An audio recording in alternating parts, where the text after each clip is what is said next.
Introducing the man who almost gave away his secret identity last week by wearing his Spider Clark shirt. Spider Clark does whatever a Spider Clark does. Can he hang from a web? No, he can't. He's Glenn Clark. The singing mood play. I don't know if it's the holidays. Winter Wonderland out there. That's what it is. Good morning. It is Glenn Clark Radio. I'm Glenn. He's Paul. We're here. Y'all are safe. You know, where I live is it's like, which is weird because where I live normally is where it's the worst. Obviously, this particular storm seems to be more of a southern thing, and part of the area that is here, which is just weird. It doesn't normally work that way, but that's the reality for this one. Hope wherever you are, safe, all is good. Keep you entertained for the next couple of hours here on GCR with a lot to cover. Are we actually on the screen? Did you switch over starting soon? My apologies. A lot going on this morning. I apologize. All right. Just want to make sure we got that checked. We're good now. All right, very good. So here we are. We are here. I promise. We're not in parts unknown. We are actually here in the studio. Braved it because we're here. Thanks today to look, I enjoyed. I know yesterday I was fighting with a bunch of Project Game Day post-game show. And I'll continue to fight with you based on some of the stupid things that you say. But I still enjoy the back and forth on the most part. And after I get screaming out of the way, I do enjoy doing that shit. So thank you to those of you who tuned in to Project Game Day. We had fun, despite the fact that yesterday we lost again, and some of you have just lost your minds all day. We will do it again, despite the fact that the game probably won't mean anything on Sunday. I know there's still this 1 in a million. There's this 1 in a million chance the Ravens could still be alive for a postseason. Let's be honest, it's over. We'll still do it again this Sunday for Baltimore-Pittsburgh. Rita is with me for the finale for the year of Project Game Day. It's been brought to you by Glory Days Grill as well as Underdog Fantasy Football. Appreciate you joining us all season long for Project Game Day. Coming up on the program today, missed him last week. We're going to try again today with Le'Rpn McClain, former Ravens fullback, now podcaster. Also want to get his thoughts on the Antonio Brown situation because he has dealt with a lot of stuff, and he's talked openly about it on social media and some of the things that he's dealt with in his life, and I think that could be quite eye-opening. So we're going to chat with Le'Rpn McClain a little bit later on this hour. Also coming up this morning, Amin. He called Ravens-Rams for Fox yesterday. And Jeremy Conn joins us as he does every Monday on GCR. Plus, we'll dish out our slaps of the helmet. That's all on the way on today's program. I'm flummoxed. I'm not flummoxed. I've been dealing with it for a few weeks now. As I said yesterday, it's definitely a bummer because the Ravens could have won that game, and not only could they have won that game, that could have been enough to get them into the playoffs, right? They could have won that game, and you could argue they should have won that game. I mean, frankly, they should have, despite everything. They should have won that football game, and so when they don't, there's disappointment. It's a bummer. I'm flummoxed by the anger. I'm just befuddled by being angry at what a team is doing when their backup quarterback is playing and when they don't have a secondary and when their offensive line is decimated. I'm flummoxed by being angry about it. And maybe it's just a conflation of, well, if you could have and you didn't, I don't care who's on the field, I'm going to be angry. Okay, I guess. And maybe this is my fault for being able to have perspective and not just being sort of a fanatic about these types of things. I'm befuddled by anyone being angry about the results of the football games involving this group of players. I think that people are more angry. I was upset yesterday because they led the entire game.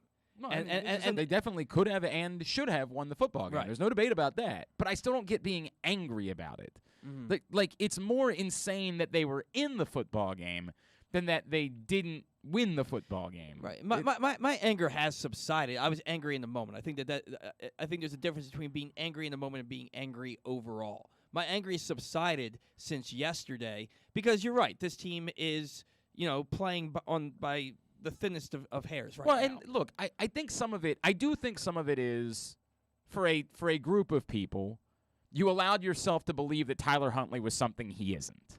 And that maybe has something to do with, I don't know why, I still don't understand why it would be anger, but it allows you to confuse yourself into thinking when you were saying asinine things like the Ravens can do the exact same things with Tyler Huntley that they could do with Lamar Jackson, like when you were allowing yourself to do that, which as I tried to say all along, was one, it was extraordinarily unfair to Lamar Jackson, but frankly it was unfair to Tyler Huntley too, right? Like, that's not a standard that we should have been holding Tyler Huntley to. What you got yesterday was Tyler Huntley, who's a guy that, again, it's a neat story that he's playing at a competent level in the NFL. That's neat.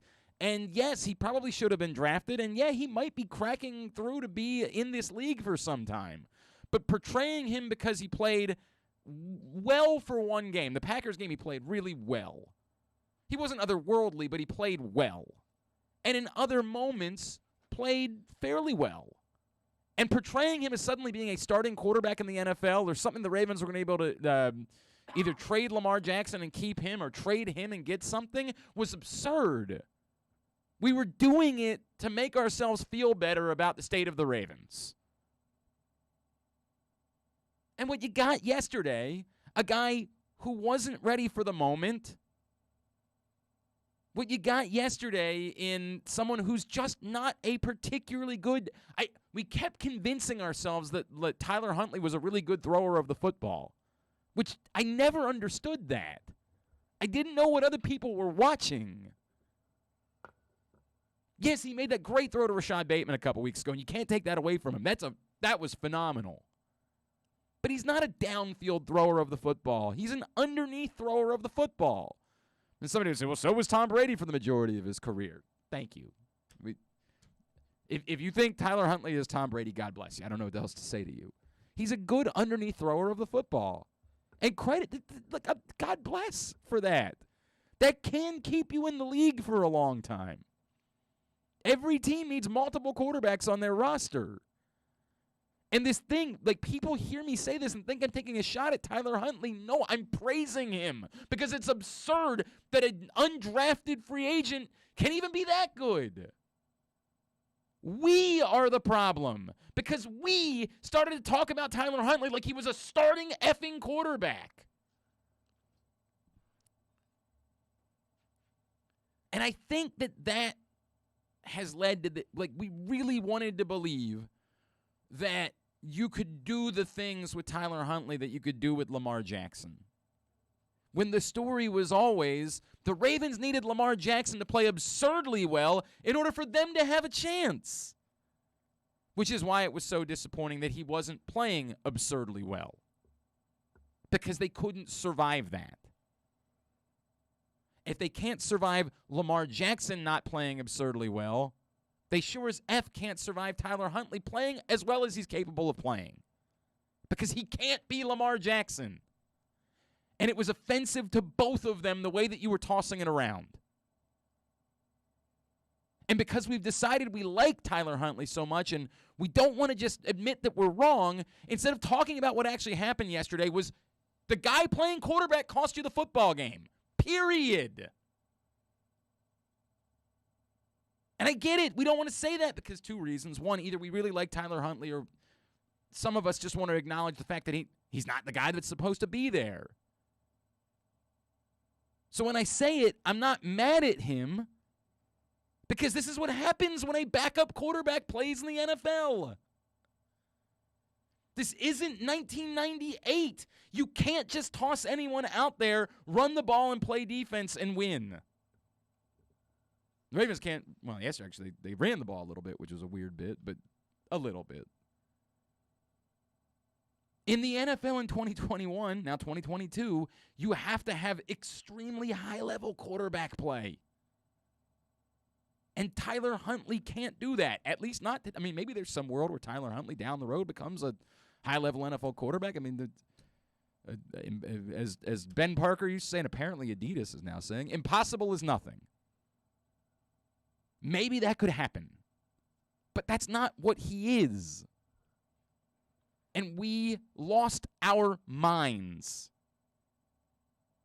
because we didn't like the Ravens losing. So we wanted to feel as though we could replace the Ravens losing with something else. Yeah, but they've discovered something in Tyler Huntley. Still, yes, after that game, I still watch people tweet it. Well, yeah, but maybe they could trade him for a draft pick in the offseason. Well, they could if you want to take a 5th-round pick for him. And not have a backup quarterback. They're not going to do that. That's absurd. They need to have a backup quarterback, and Tyler Huntley is proving himself to be a decent option for a backup quarterback as long as he doesn't have to play very long. Because after a little while, the more teams see of him, the more they realize he's not a threat to throw the ball downfield.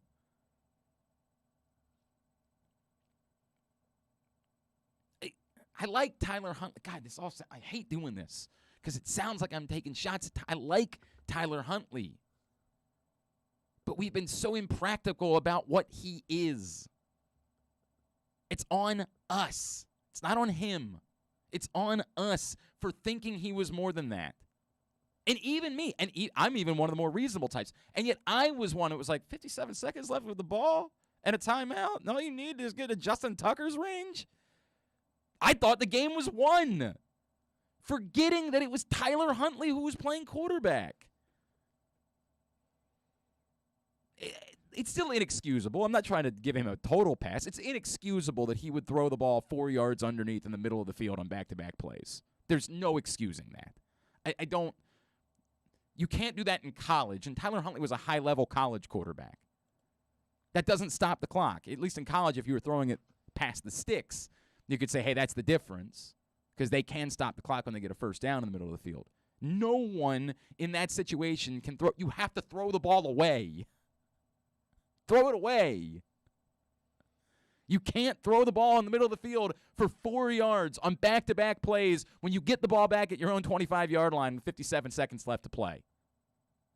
That's how you lose.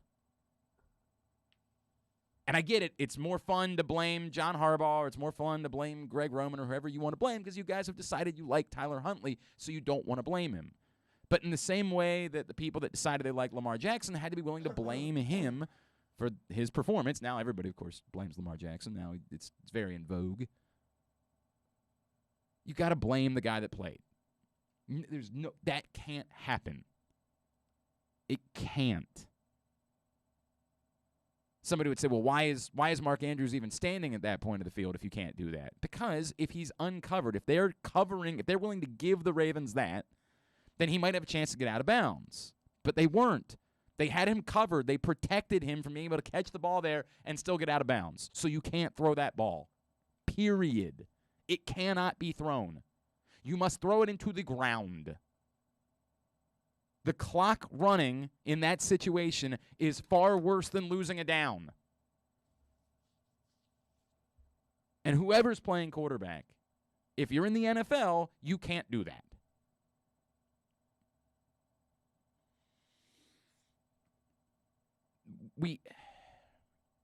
The bummer is obviously that it's over, right? Like, as I said before, yes, there's this mathematical damn near impossibility if these 5 other things happen that the Ravens could still be alive. Like the Jags beating the Colts. Yes, that could, as people point out, the Colts haven't won in Jacksonville since 2014, which is weird. Weird. It's very weird. I haven't paid that close of attention, and I know the Jaguars were decent in there for a couple of years, but not for all of them. Not for all of those years. Just a weird anomaly the way that's worked out. But hey, no worries. They're only 16-point favorites or something like that. Right. They probably have that covered. Look, it's not going to happen. It's over. And they can't obviously approach it that way this week. This thing where people are like, well, this means there's no way that Lamar Jackson plays. Well, frankly, based on what we saw last week, based on the fact that they let him go out there, test it, he looked terrible, and it was pretty clear that it was not something that could be fixed with a pain pill, and they didn't let him practice the rest of the week, I think you got your answer as to whether or not he's going to play again this season. I don't think it would matter if the game mattered this week. I don't think he was going to play. Based on how that played out last week, we probably got our answer. But internally, the Ravens can't operate this week as though it's over. They still have to go out and try.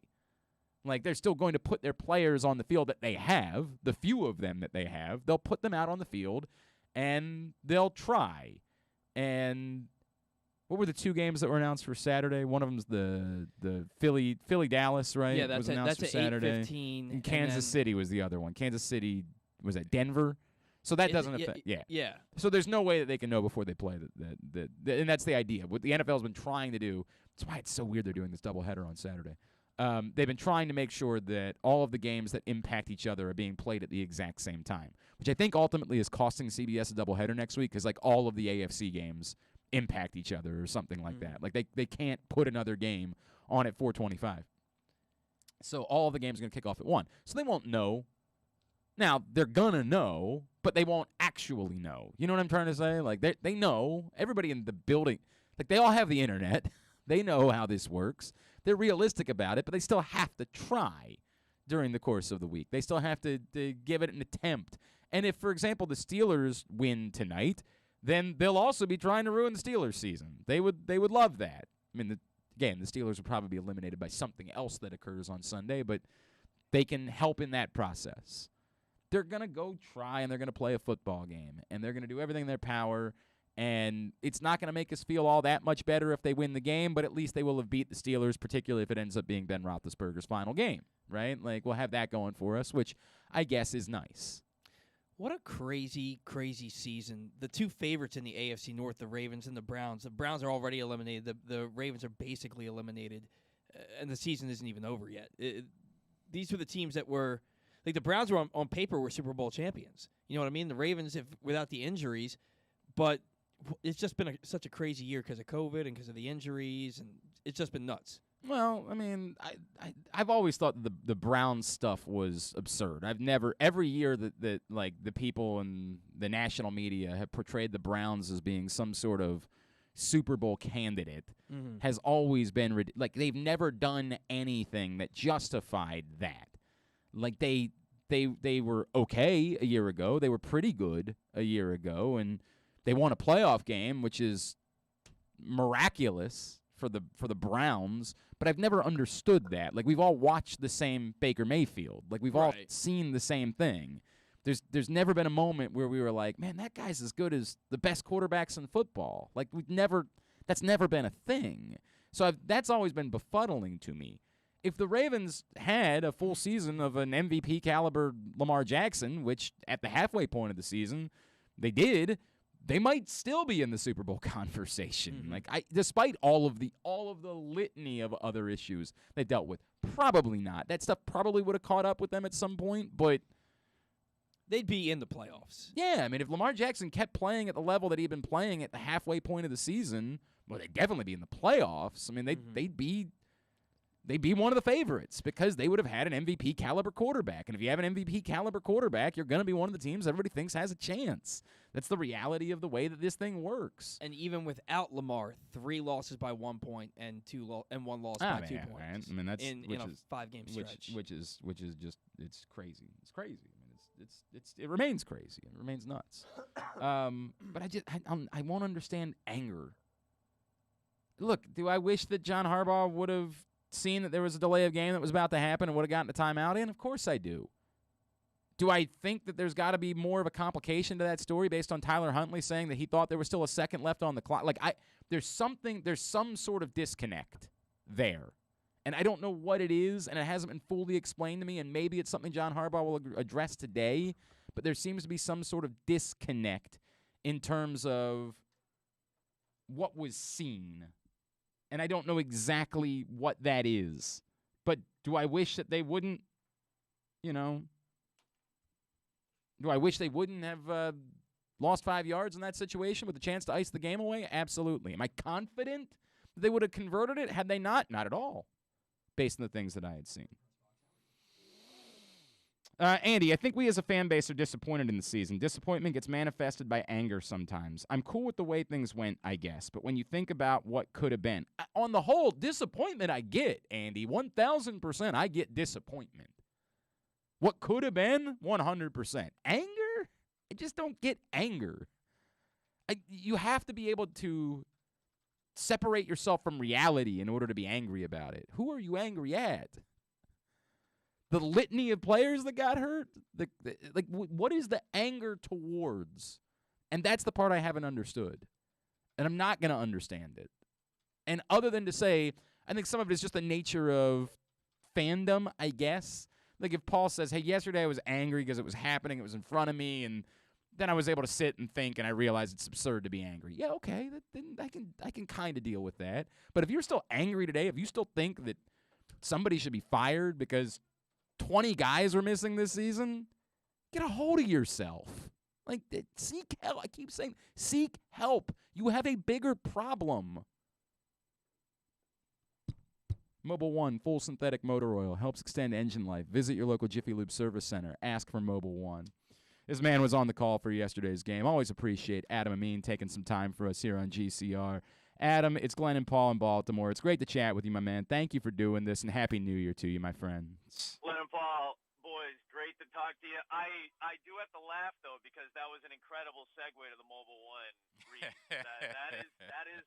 I hope people listening appreciate the professional level of segue that we just heard, because you don't get them like that all the time. I'm telling you. That was impressive. They don't pay me to lose my mind. They pay me to try to be a professional, and then I do my best. As you know, having done a million of these reads over the years, you know exactly how it works. Adam, I assume you understand what I'm talking. Like, there's this weird thing where people know what happened in Baltimore this season. We all know. We all watched it. They didn't have their quarterback. They didn't have a secondary. They didn't have any running backs. Like, we watched this all season, and yet still somehow they feel like there's somebody to blame for all of this, instead of just saying, hey, this is probably what's going to happen when you lose half of your team as the season goes on. Yeah, the circumstances have a lot to do with the level of success or lack thereof on the field, depending on your perspective. That's how it is. This is a physical league where physicality takes its toll, so injuries are going to be a problem, as we've seen for Lamar. And then in the current state of affairs, the current era that we're in, that we're dealing with testing and all that, like, that's going to happen. And the Ravens got hit harder than most teams over the course of, an 18-week schedule. And you can be frustrated. Frustration is a perfectly normal feeling to feel, because you want better for the people that you care about. Fans care about their team. They want better for them. So it's natural and understandable and human to be frustrated by it. To be angry at somebody or to try to find a scapegoat on the current roster or coaching staff or front office, that's a little bit harder for me to buy into. And I'm guessing that's what you're kind of alluding to right now. Yeah. Because, listen, Tyler Huntley is an undrafted free agent who most people did not take a look at in the NFL to put on their roster. And the guy got you down to the wire to, 3 out of the 4 games, or, 3 games, 2 games in the last 4 weeks, whatever it is. Yeah. Last week again, or the he didn't. The only one that was lopsided was the one he didn't play, right? Like, all the other ones were close. Did it against Green Bay. You saw him, against Cleveland. He performed well when Lamar went out. Like, these are all games that were winnable with an undrafted free agent. Mike Glennon got paid $18 million one year by an NFL franchise, the same franchise that he played against yesterday, and generated 3 points. Like, there's a lot of backup quarterbacks out there. If we're just using backup QB as a gauge for it, there's a lot of backup quarterbacks out there that probably don't have a whole lot of business playing in the NFL right now. And Tyler Huntley was undrafted, and yet this front office took a shot at him, and here he is at least putting you into position to try to win football games against, frankly, superior teams. I think this front office, John Harbaugh, the coaching staff, I give them a lot of credit. Now, does it matter in the long run if they miss out on the playoffs after being 8-3? No. You will have full right to be frustrated and angry as a fan, but to try to find a scapegoat in this particular season with the way things have gone, it's just very hard for me to be able to do that. It's absurd. It's absurd. We know what happened. It's a bummer, right? And, I think people are still mad about John Harbaugh going for 2 when he did, as if that wasn't the best thing he could possibly do to try to win those football games. It's just, there's a lot of revisionist history that's involved in these conversations, Adam. There's a lot of, hey, if you just go for 2 against Aaron Rodgers, you'll win that football game. Sure.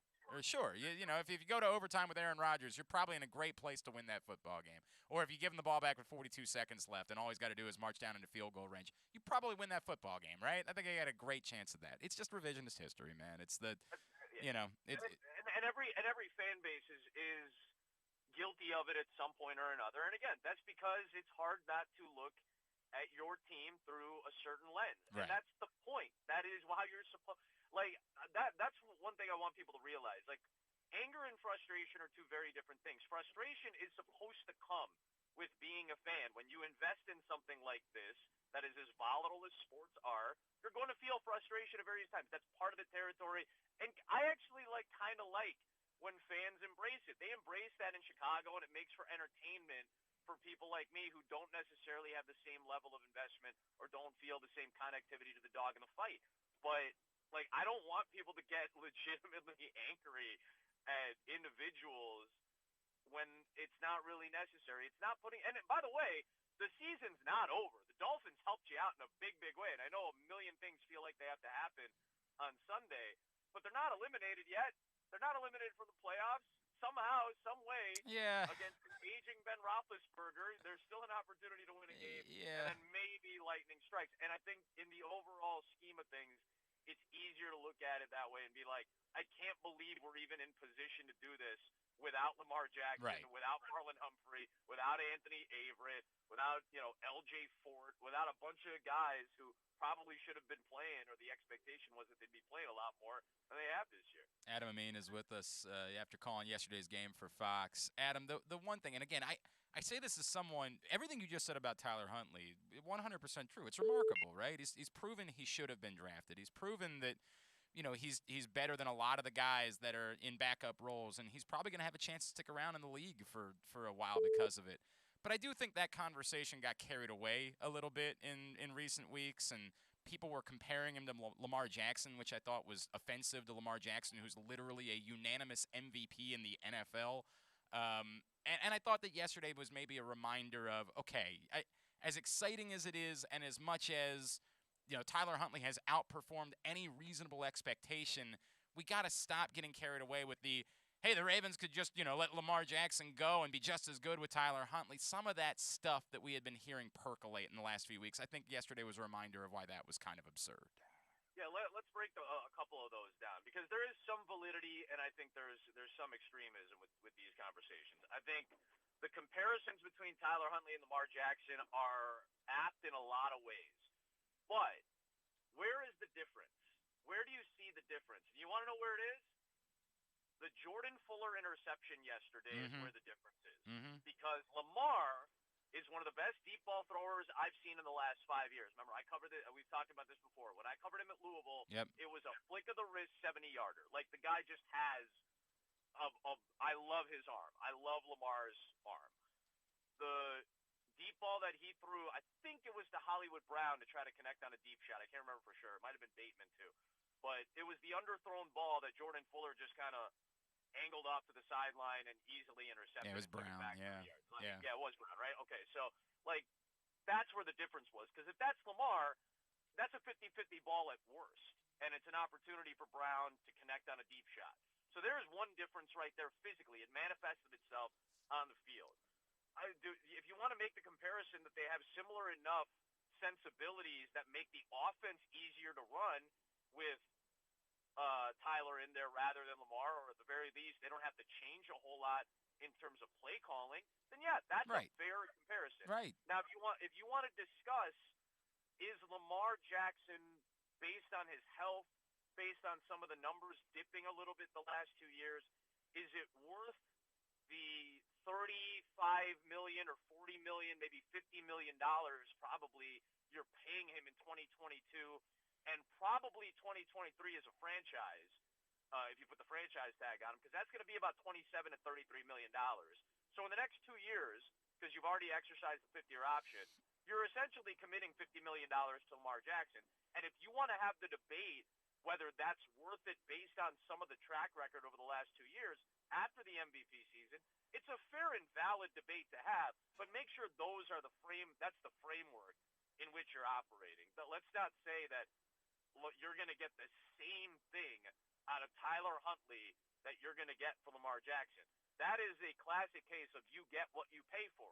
And if you pay Tyler Huntley $3 million a year to be essentially the Jacoby Brissett of your team after Andrew Luck decided he didn't want to play, like the situation we saw in Indianapolis, that's fine. You can justify that financially, but let's not pretend that you're going to get the exact same value that you get from Lamar Jackson, because those 2 or 3 wins that you get from Lamar are probably worth about the $30 million, $35 million. That's going to be the difference between those two guys. It's so funny to me, Adam, because I'm the guy that stop telling me about how much it costs to have a quarterback.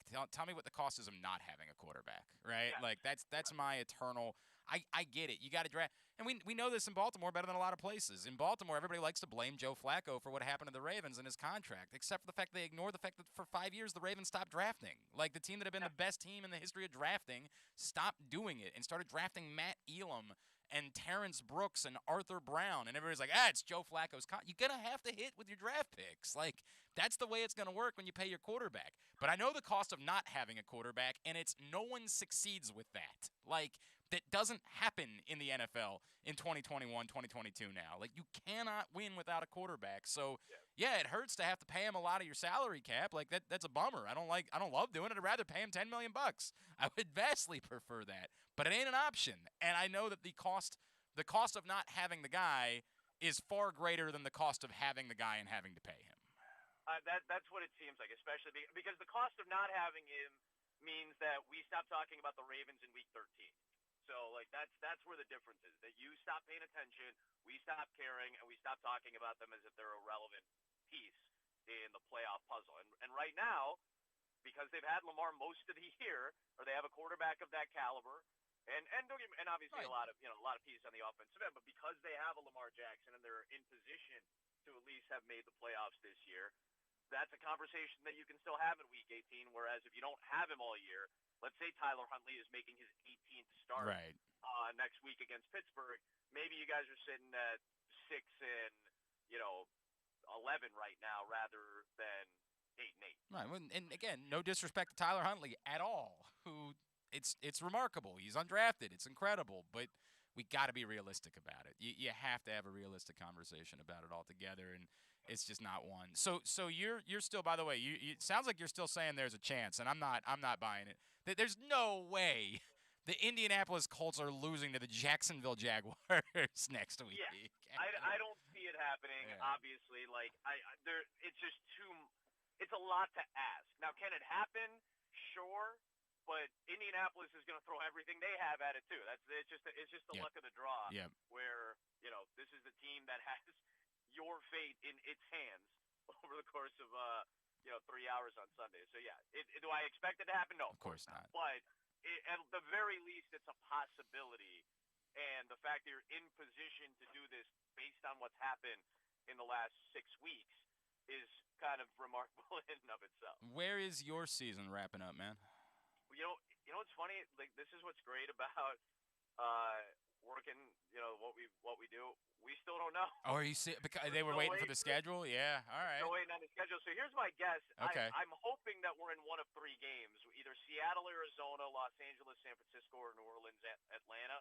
That's my hope, is because those are the 3 games that have something to do with the NFC playoff. Sure. So that's where we're yeah. Man, and I'm sure you've done some of those games like in recent years where you get to the end of the year and you've got to try to convince someone of why it is they're watching the game. Exactly. They're like, no, guys, listen. The other score is this, and if that holds and things change here, we still got a shot to change the but it can be so much. 4 to 3, whatever it is. Where you can get the Bears Seahawks, right? Like, which on paper going into the year, you're like, I'm getting to see Russell Wilson. And you get to the game and you're like, oh God, like there is just no. But you're like, hey, but if Seattle wins and 3 other games, then they're still alive.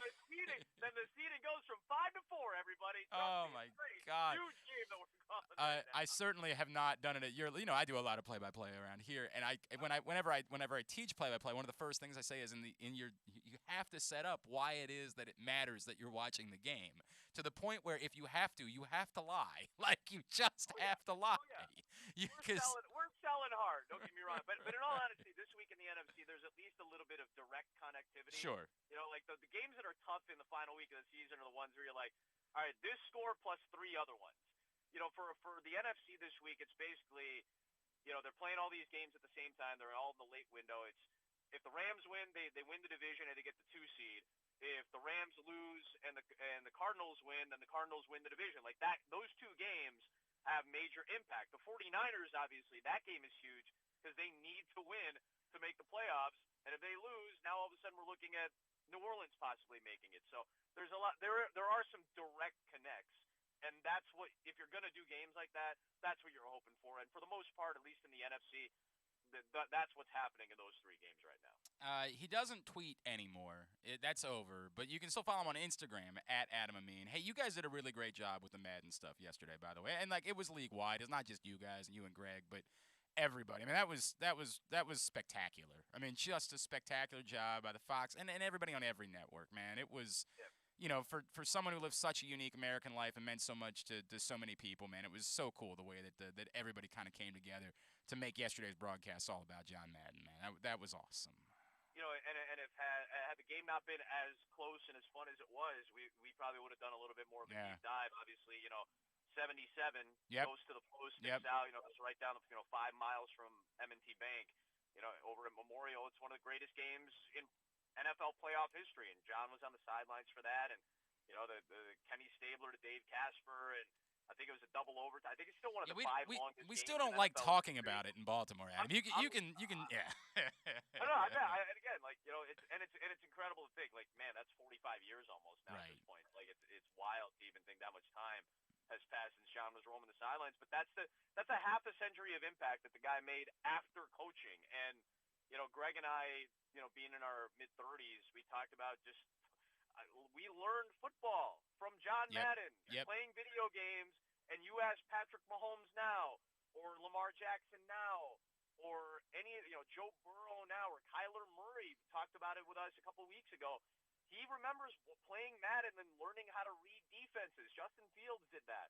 Like, these guys who are playing quarterback now that are the young, exciting crop of players, they learned how I learned about football, and it was either watching games that John was calling with Pat Summerall, or you know, in later years Al Michaels, or it was playing the video game. And I don't know how many Madden tournaments we had in our dorm wing at Valpo, and I'm sure Greg had a bunch at Miami too. But that's how we learned this game, and the impact in all 3 of those phases. No question.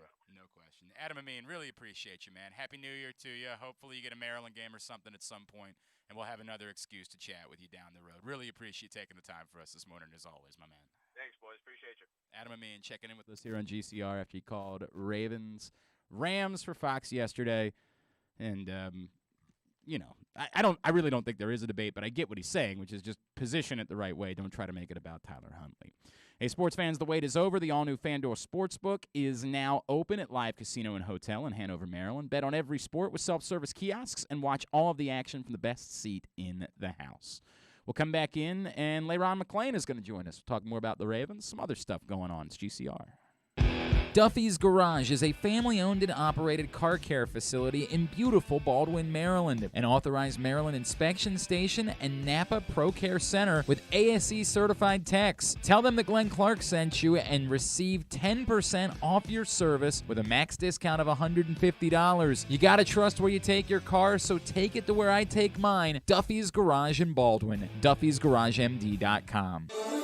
The latest issue of Press Box is available now, and it's our very special annual Best Of issue. On the cover, we celebrate Justin Tucker as our Mo Gabba Sports Person of the Year, honoring his historic on-field achievements, but also the unprecedented relationship he shared with Baltimore. Inside, we recognize the top people, performances, and moments of 2021, including Cedric Mullins' incredible season and the dominance of local Paralympic athletes. Press Box is available for free at over 500 area locations, including 60 Royal Farm stores. And you can always find the entire edition, as well as the best daily coverage of the Orioles, Ravens, and Terps at PressBoxOnline.com.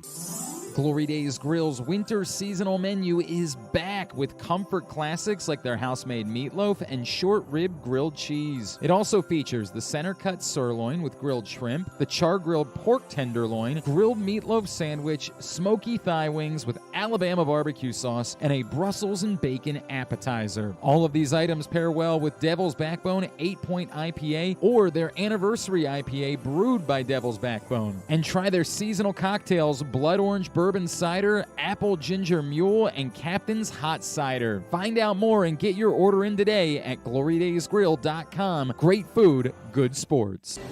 Window Depot Baltimore provides the highest quality Pro-Via windows, doors, and siding for all budgets. The best is finally affordable. Call them today for a free in-home consultation at 410-941-3499. They also offer Zoom and FaceTime consultations in an effort to practice social distancing. A proud sponsor of the Tyus Bowser Show, you can find out more at WindowDepotBaltimore.com. The Toyota Tacoma comes in a wide range of models and trim lines. You can choose the perfect Toyota to reflect your unique personality and driving habits. Check out buyatoyota.com for deals on new Tacomas from your local Toyota dealer today. Once again this season, PressBox's Project Game Day is the destination at halftime and postgame for every Baltimore football game. You want to talk about the game without all the nonsense, coach speak, and fluff of your typical show? Tune into Project Game Day. Glenn Clark is with you at halftime, and he's once again joined postgame by your favorite analysts like the NFL chick Sarita Hubbard, Ken Zales, and more. Watch the show at facebook.com/PressBoxSports and listen at PressBoxOnline.com/radio.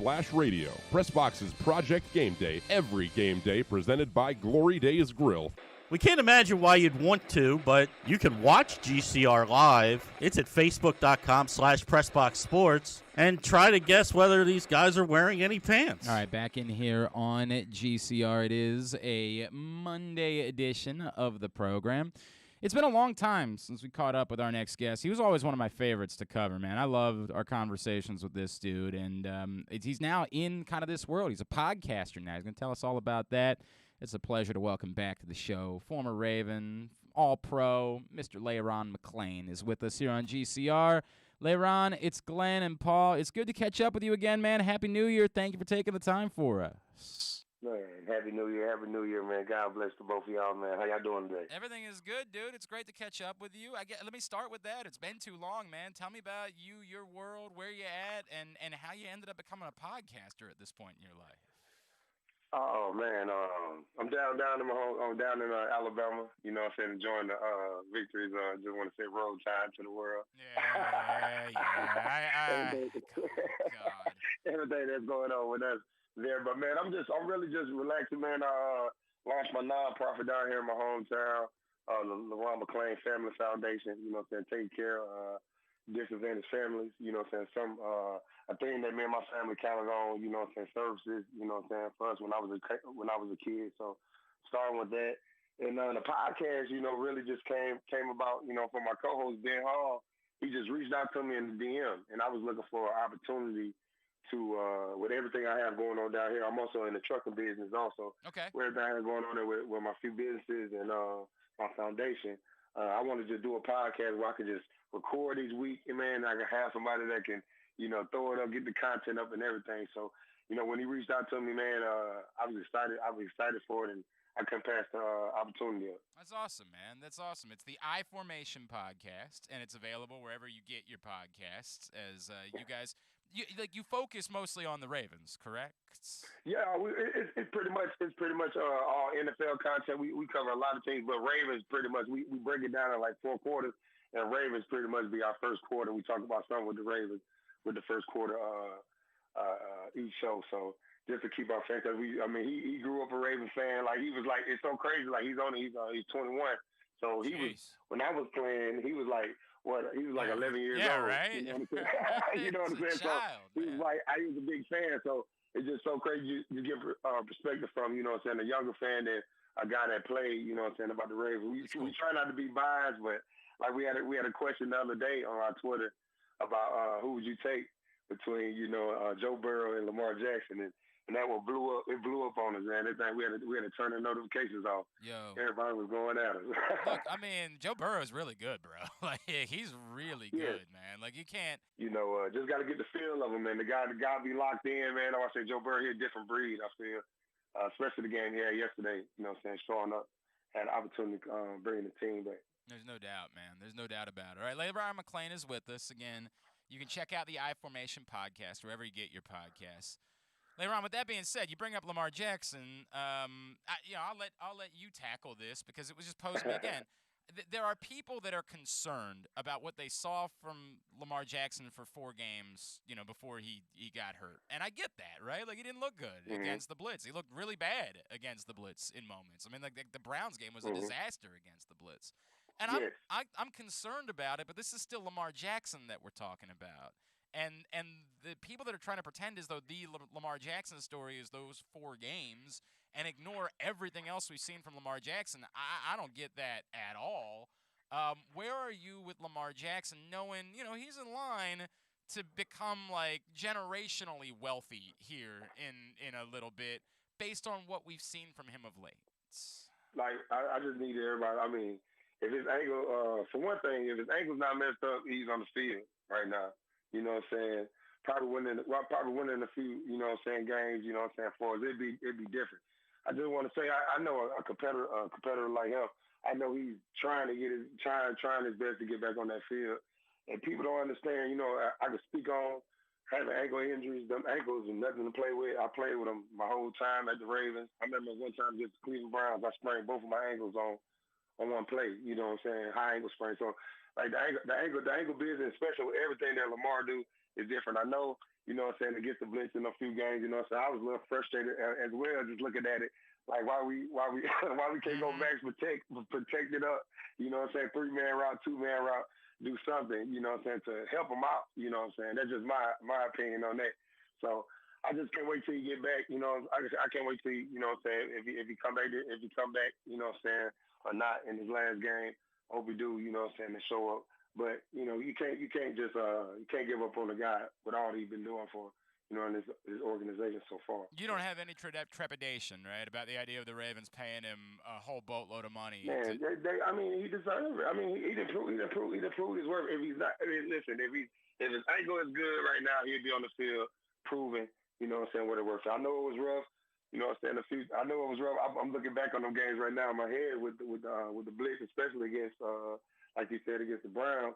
But I think it's opportunities for them also to put him in better situations. So, understanding who you got at quarterback, you know what I'm saying? So that's the main thing. You just got to understand your players and just put them in the best position also to win. I coach 7 to 8 year olds down here. Okay. In my whole town. So this is my first year like running like a full team. So it's just even understanding, even like breaking it down to the little league level. You just got to understand the players that you have, to put them in the best positions. I wouldn't be going protection. And they going all out blitz. And, I wouldn't be going 5-man protection. I'll stack it up. I'm gonna match it up and put plays on his back that, for him, man. And he been doing his thing, man. He showed he can do both. He can throw the ball. That's why I was so, proud, just happy with this year. Like, the way he was throwing the ball, staying in the pocket, doing his thing, and still could get loose with it with his legs, So, man, I'm excited about the future, man. I think they should, whoever over that payroll, man, do what you got to do. Man, look, you and I are in agreement on this, Le'Rpn. Like, we are in total agreement on this, man. You got a quarterback, you roll with it. Like, you figure everything else out after that. Like, you start with have a good quarterback. Le'Rpn McClain. Go ahead. Because where would they go? Where would they go to? So would they go like, oh, we're not gonna pay them and go cheaper with, Hunt, or where would they go with it? Would they go in the draft for somebody? Yeah. Like, who's coming out in the draft that you think that's going to be better than Joe Burrow? Whoever Pittsburgh go get next year. Right. Pittsburgh going to have to get a quarterback. Then, not Johnny Manziel. Baker Mayfield. That is a funny faux pas, my bro. That is a very funny faux pas to make when talking about that dude. All right. So what do you make about the complaints towards Greg Roman then? What do you make about this offense needs to change. You can't just keep trying to be the thing that you've been in the past. You got to be something else moving forward. Man, it goes back to, like I said, just understanding your players, just having more, more in your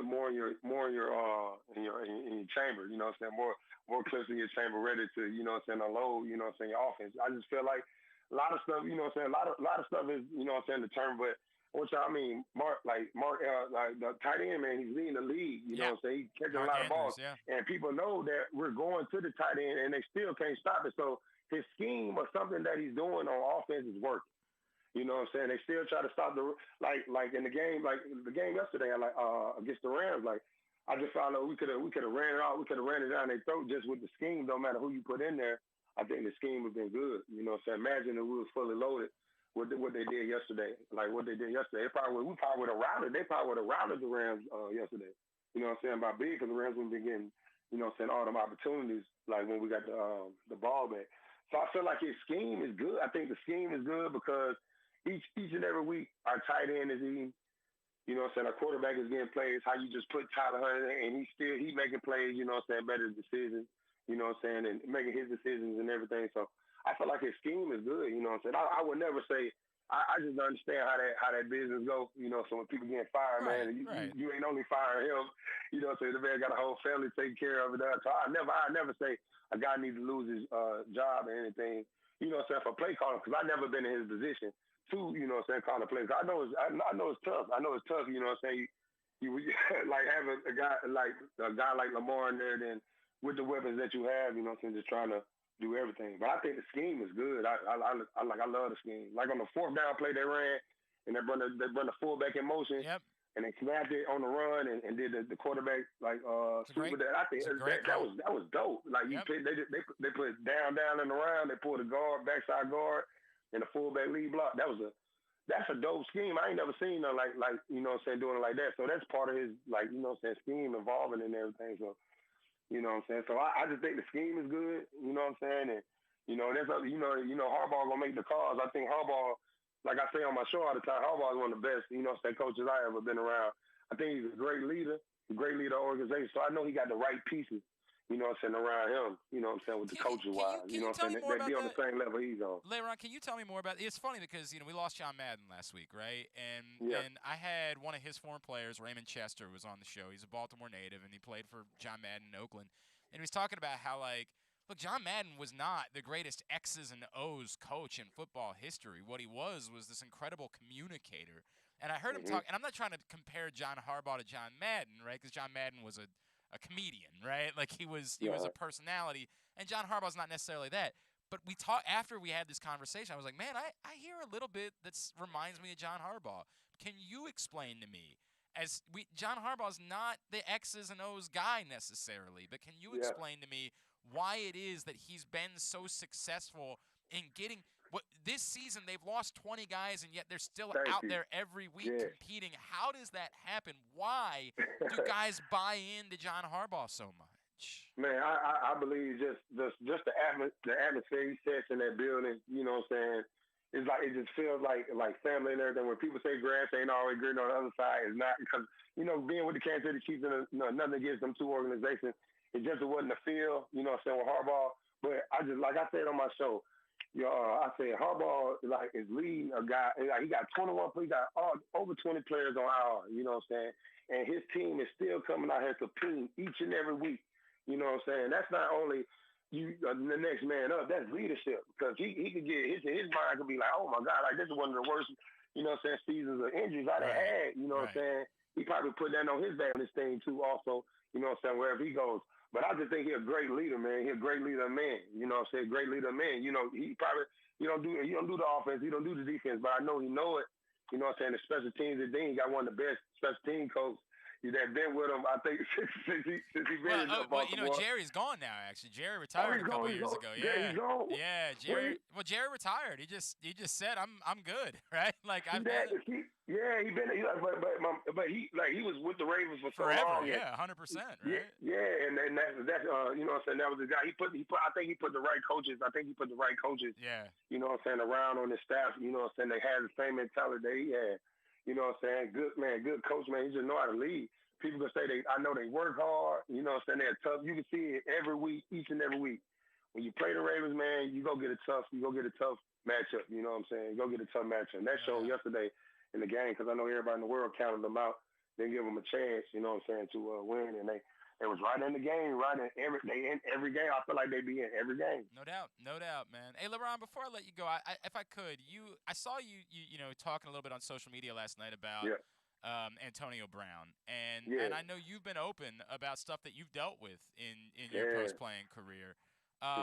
When you saw that yesterday, and then when you saw the reaction to what happened yesterday, what went through your mind watching all of that throughout the course of the day? Man, in a way, you know what I'm saying, I'm going to try to, you know what I'm saying, keep my saying, because I get emotional about talking about mental health, man.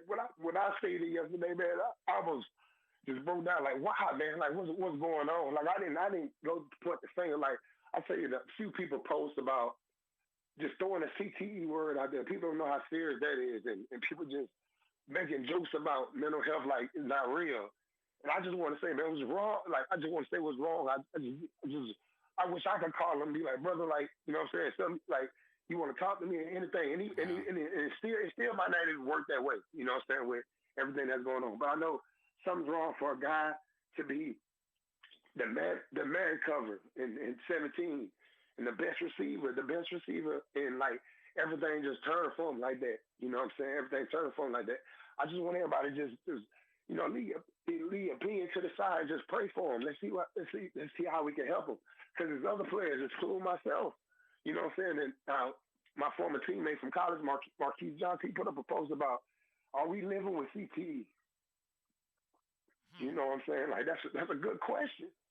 Like, are we living with CTE? Can we get some doctors in? Can we get some studies on our brain to see? Because we got to be dead and gone. Right. You know, that's why I get emotional, because I played fullback. You know, I'm sorry to be crying online and everything, but no, Le'Rpn, you don't have to apologize for this. I'm sorry. I'm sorry. I'm getting emotional, but I played fullback, man. So that's kind of scary, man. Like, it's a scary situation. It's a scary situation. That's why I was just scared for him. I'm like, and he just left like that. He just blew up and just left. It's something wrong. It's something wrong, and I wish that we can just find something and help him. You know, to help instead of judging him and go kick him to the side and be like, oh, he gonna be okay, or we can't deal with him no more. It's not like that. It's deeper than that. It's deeper than that. Cause can't no player like that just turn like, it's deeper than that. I feel like it's deeper than that. You know what I'm saying? When what you've dealt with mental health, right? And again, you've been very open about it. What has helped you? Like what? Oh, yes, sir. Can you? Man, with me, boss, I just know how to cope with it now. You know what I'm saying? I got like, you know what I'm saying? I just be honestly, I got diagnosed with bipolar disorder. You know what I'm saying? I had to take meds. You know what I'm saying? This started last year, like beginning of 2020 when I was in school. You know what I'm saying? Like, had to start taking meds and everything. But now, you know what I'm saying, I feel like I'm off the meds now because I know how to meditate. I meditate a lot now. Okay. You know what I'm saying? I read a lot. I just try to stay busy, boss. You know, but you know, it be some days like when the thing came out about Vincent Jackson. You know, I had a few days like just I got away from the house. I came back to my mom's house. Got back in my room. Like, and I was in the depressed state real tough for like 2 days. Just thinking all about, you know what I'm saying, Vincent. Like, he was in that hotel for a week, you know what I'm saying, by himself, and ain't no telling like what he was going through or who he reached out to or who he talked to or gave signs to people and people didn't see it, you know what I'm saying? So that's the stuff like that. I be trying to, you know what I'm saying, get a mental health initiative. I'm about to try to start something like launch something about just get more the NFL, PA, and the NFL. Like, we got to get something for the players that's still living, you know what I'm saying, that's battling with this stuff right now, because there's a lot more players that can't cope with the stuff like I do. You know what I'm saying? They can't handle the pressure, and they do something to themselves, or they they lash out or they do something like that, or they have an episode or something like that. I don't know the full details of what went on with Antonio Brown with the Bucks and everything. It's so many stories that they coming out. But I just say, man, just let's help the guy. Let's pray for him. You know what I'm saying? Let's see if we can get something going. Marquise Johnson made a great idea. Like, are we players living with CT and we can't find out until we, dead and gone? You know what I'm saying? That's a scary situation. Like, and then they come out when you dead and gone. Oh, he had CT. Like, oh man, was it something that we could have did before? You know what I'm saying? To treat that, or is it something that we can? You know what I'm saying? Because like we'll never be in that state like of like being in the game. You know what I'm saying? I never get back. You know what I'm saying? Like people be asking me like, do I still want to play? I'm like, no, I watch it. You can't do all day. I coach it. Like play, no, I'm not. I don't even want to do that to my body. I don't want to. You know what I'm saying? Rearrange my brain like that all over again, like do all that. Because I played a tough position. You know what I'm saying? Like, that's why I said mine, like, that's what I'm trying to tell. Like, I don't, when people, like they just, like, they threw the word, like, oh, SCT, he been having SCT. Like, one post said, he been having CT. He says, Burton hit him in Cincinnati. I'm like, man, are y'all serious? Like, y'all really gonna, like, say that? Like this is something serious. Like you can't figure that out. Like, what if he do? That's why we said CT, are we living with it? You know what I'm saying? Like, because I know I got diagnosed with bipolar disorder by the doctor. Like, he read me, like, he saw me for a week, and he just came back in and just told me, like, I broke down then, like, man, like, have I been showing this to my kids? Have I been showing this in my life, my entire life? Like, it scared me a little bit. Like, I was in a depressed state because of that. But I know I had to, you know what I'm saying, shake myself out and get ready because I had my children, you know what I'm saying, my daughter and my son, you know what I'm saying, they looking up to me too. And I remember the summer. I remember the summer that I was showing it towards them a little bit. Yeah. You know what I'm saying? That's when I went viral and I reached out like, man, I need to get some help, man, because it's trickling down to my kids. But I just thank God, like, you know what I'm saying, that thing that did a 360 and like I'm in a better position. But seeing AB like that yesterday, man, I just broke down. Like, I was mad, man. Like, I was so mad at everybody making them posts like I was getting to it, and people on social media down here in my hometown. I'm like just mad, just like, man, no, don't do that. Don't talk about it, man. Don't get on there and just saying stuff like because you think you know what I'm saying. That's social media, you know. Social media gives everybody the platform. Yep. It feel like they you know what I'm saying, know what they're talking about. So you gotta let it be sometimes. Le'Rpn, I really appreciate what you're saying right now, man. And there's a couple things in there, right? One, my buddy Tyus Bowser. You know how we used to do those shows all the time in town. I did one with Tyus Bowser this season, right? Yeah. So I seen that. I seen that. So he said to me at the end of one show this week, one week, he wanted me to tell him how I was doing, right? He was like, I want you to tell me how you're doing. I want to be real, right? Because it's important that we be willing to say we're not doing all right or we're not handling something so well. And I really appreciated that.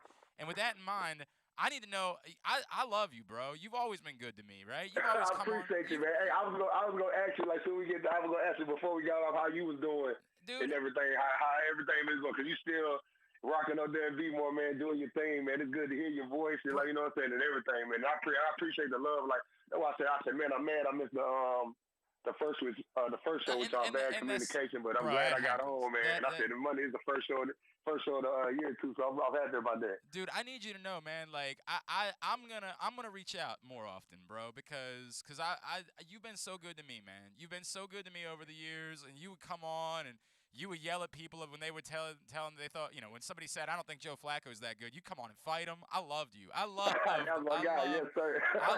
doing those conversations with you. So I need to do a better job of checking. And Mason and I have talked about this a lot over the years, right? Like Mace is the type of guy that when I started having kids, he started reaching out to me. Like, hey, bro, how you holding up? How you doing? And I realized I need to do a better job with that with him, right? Like, as men, we need to do a better job of that as a whole. That's why I say even me. That's why I say even just reaching out. I see guys, if I see a guy post something, even if I know you're an NFL guy or former teammate, I just try to put something funny under there. But, like, I put up a post and, like, a few guys that I used to play with, like in San Diego, put it on there. Like, put like a little slogan I used to stay in the locker room, you know what I'm saying, back in the day. I was like, oh, man, like, that just put a smile, and that made me, like, I'm talking about, even if I was in a bad mood, I know that post right there, I know that would have, you know what I'm saying, burned me up, because it lifted me up that day, you know what I'm saying, so I'd just be trying to, you know what I'm saying, do whatever I can, and I'm really you know what I'm saying, trying to come up with something that we can get a few players in the room, about 10, 15 of us, and we can really just, just all us talk about, you know what I'm saying, stuff that we like dealing with, and we could get the NFL and the NFLPA to come up with something that we can get tested.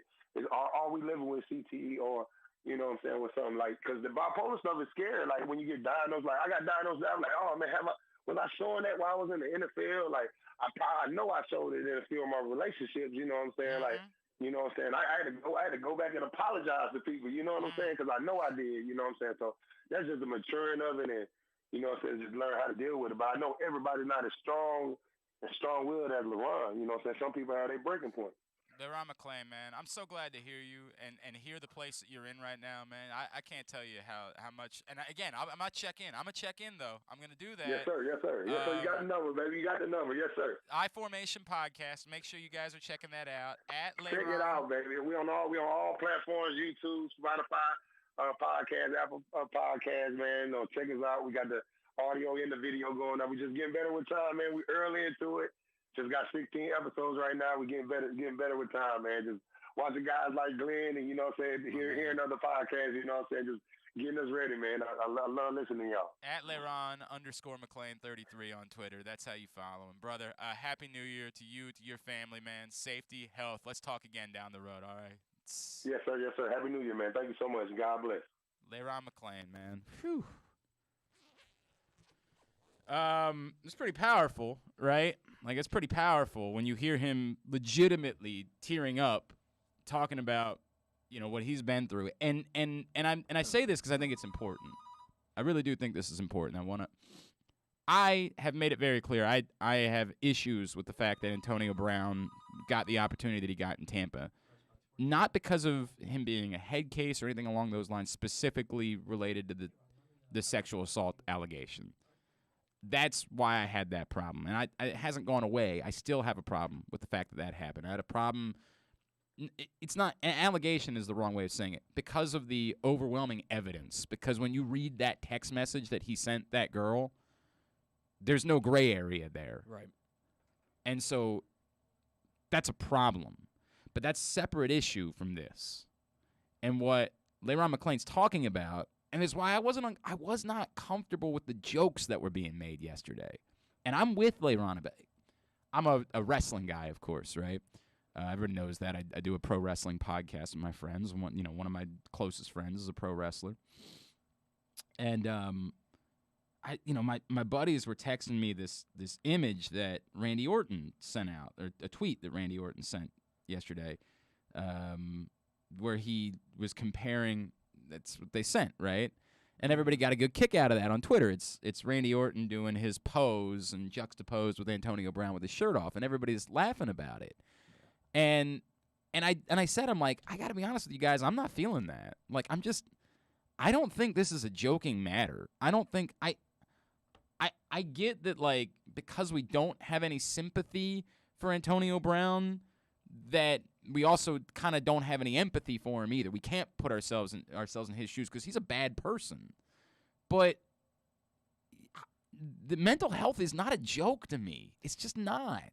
I don't mean to smirk. That's the first time I saw that right. photo. I'm not mad about it. I get it. My reaction was a right. smirk. It's a silly. But mental health is a real thing. It's a disorder. And I was talking to somebody that's very close to me, and she was saying, because people that have mental health issues and need medication, there are a lot of times they don't want to take the medication because they feel like there's a stigma around, oh, you need medication right. to be normal, right?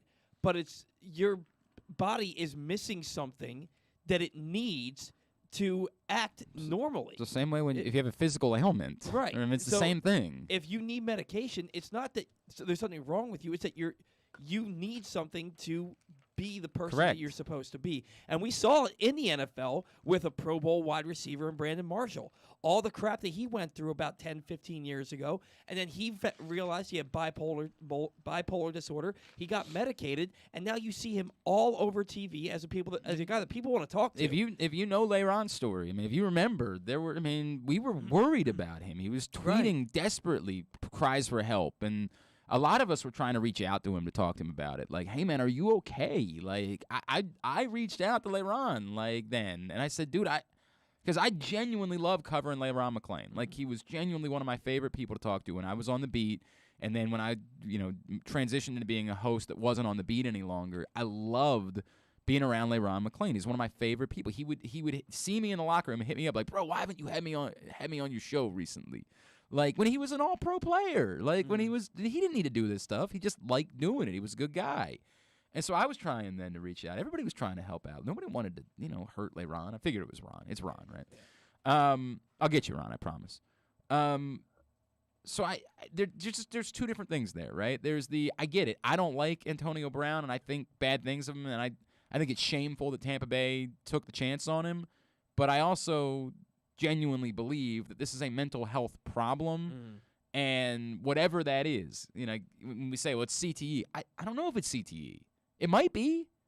I don't know if it's Le'Rpn brought up, I had to get diagnosed with bipolar disorder. I had, I had other things that I was dealing with.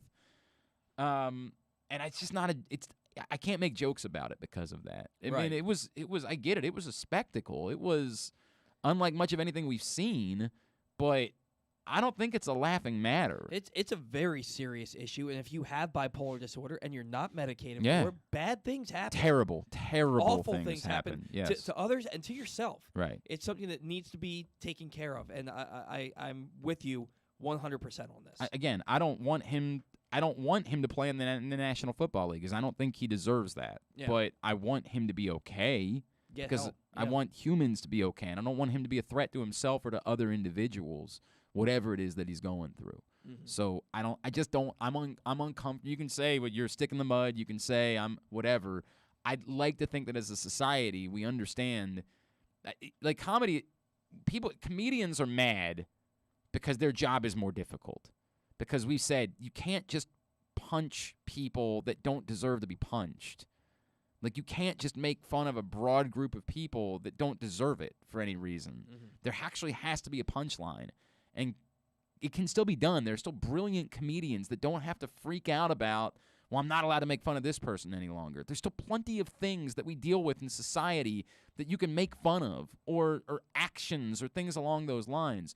But mental health and someone clearly going through some sort of a breakdown, I just like to think that we would understand why that's not really funny. That's just not funny, man. Exactly. Not at all. Thank you to Le'Rpn McClain for taking the time for us. That was insightful. That was incredibly insightful on a day like today. Hey, today's show brought to you by your local Toyota dealer and buyatoyota.com.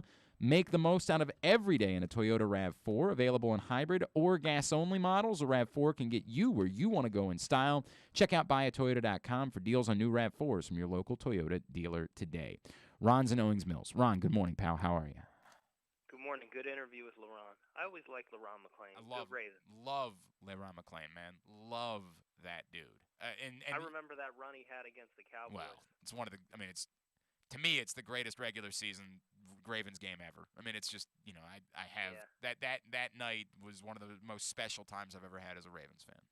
It was a fun game because you remember Mason with his arm hanging out. Oh, he died. He died on the field that night. They were prepared to put him down on the field. The trainers came out and they were like, "We're gonna have to put him down on the track, man."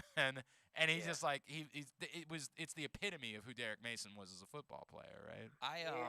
I watched that game, believe it or not, with my father, and I watched that game with my Uncle Mike, who is your father watched the game. He watched the game. He had no choice because it was at a family holiday party, and that's what we were watching. My Uncle Mike is worse than my dad, and he had to leave. Edry gets the interception to start the game.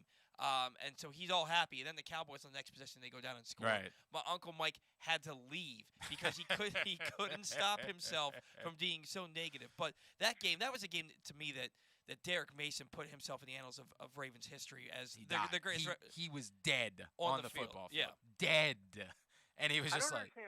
That's why I got mad. Wasn't he left off a Ravens list? Yeah, well, they let they let the fans vote on who the greatest the 25th anniversary team, who the two greatest wide receivers were. And as we talked about him he wasn't offended by Anquan Bolden being on the list. It was it's recency bias. It's whatever it is. So Steve Smith was the other one. And again, no disrespect to Steve Smith as far as his career is concerned, but pretending like Steve Smith was a greater Raven than Derek Mason is one of the no way. And that's why the team should have stepped in and said, we're not going to embarrass our guys. We're not gonna say, hey, the fans. I believe the fans genuinely voted, and it's just because Derek Mason was 10, 12 years ago, whereas Steve Smith was 5 years ago. Recency bias. They just voted for Steve Smith. Yeah. And the Ravens should have just stepped in and said, we're going to correct this. We're not going to post this on our website and attach our name to it when they so clearly got this thing wrong. That's not something we're going to do. I mean, Steve Smith's the more flashier player, but Derek Mason was a better Raven. Just given he was here longer. And you want to say Steve Smith had a better overall career? Yeah, I mean, fine. Probably that's true, right? Like if I probably sat down and looked at it, he probably did. But who was the greater Raven? It's not. There's no debate there. There's no. You look at the Raven at Derek Mason's career here. He's the greatest receiver in the history of the franchise. Yes, and the only reason why it's okay that Anquan Bolton's on the list because he was the one that kind of led them to a Super Bowl, right? Like Anquan Bolton is it's Joe Flacco and Anquan Bolton won them a Super Bowl together. The two of them went out and won a Super Bowl. So here's the funny thing: I still remember, like, as sick as I am, Anquan was a great receiver, very tough. As Derek was a great receiver. I still remember the drops that each of them had that could have won more Super Bowls and more playoff games. But they were both right because we were so stunned that it ever happened, right? Like when Anquan Bolton had the drop in Pittsburgh, we're like, what?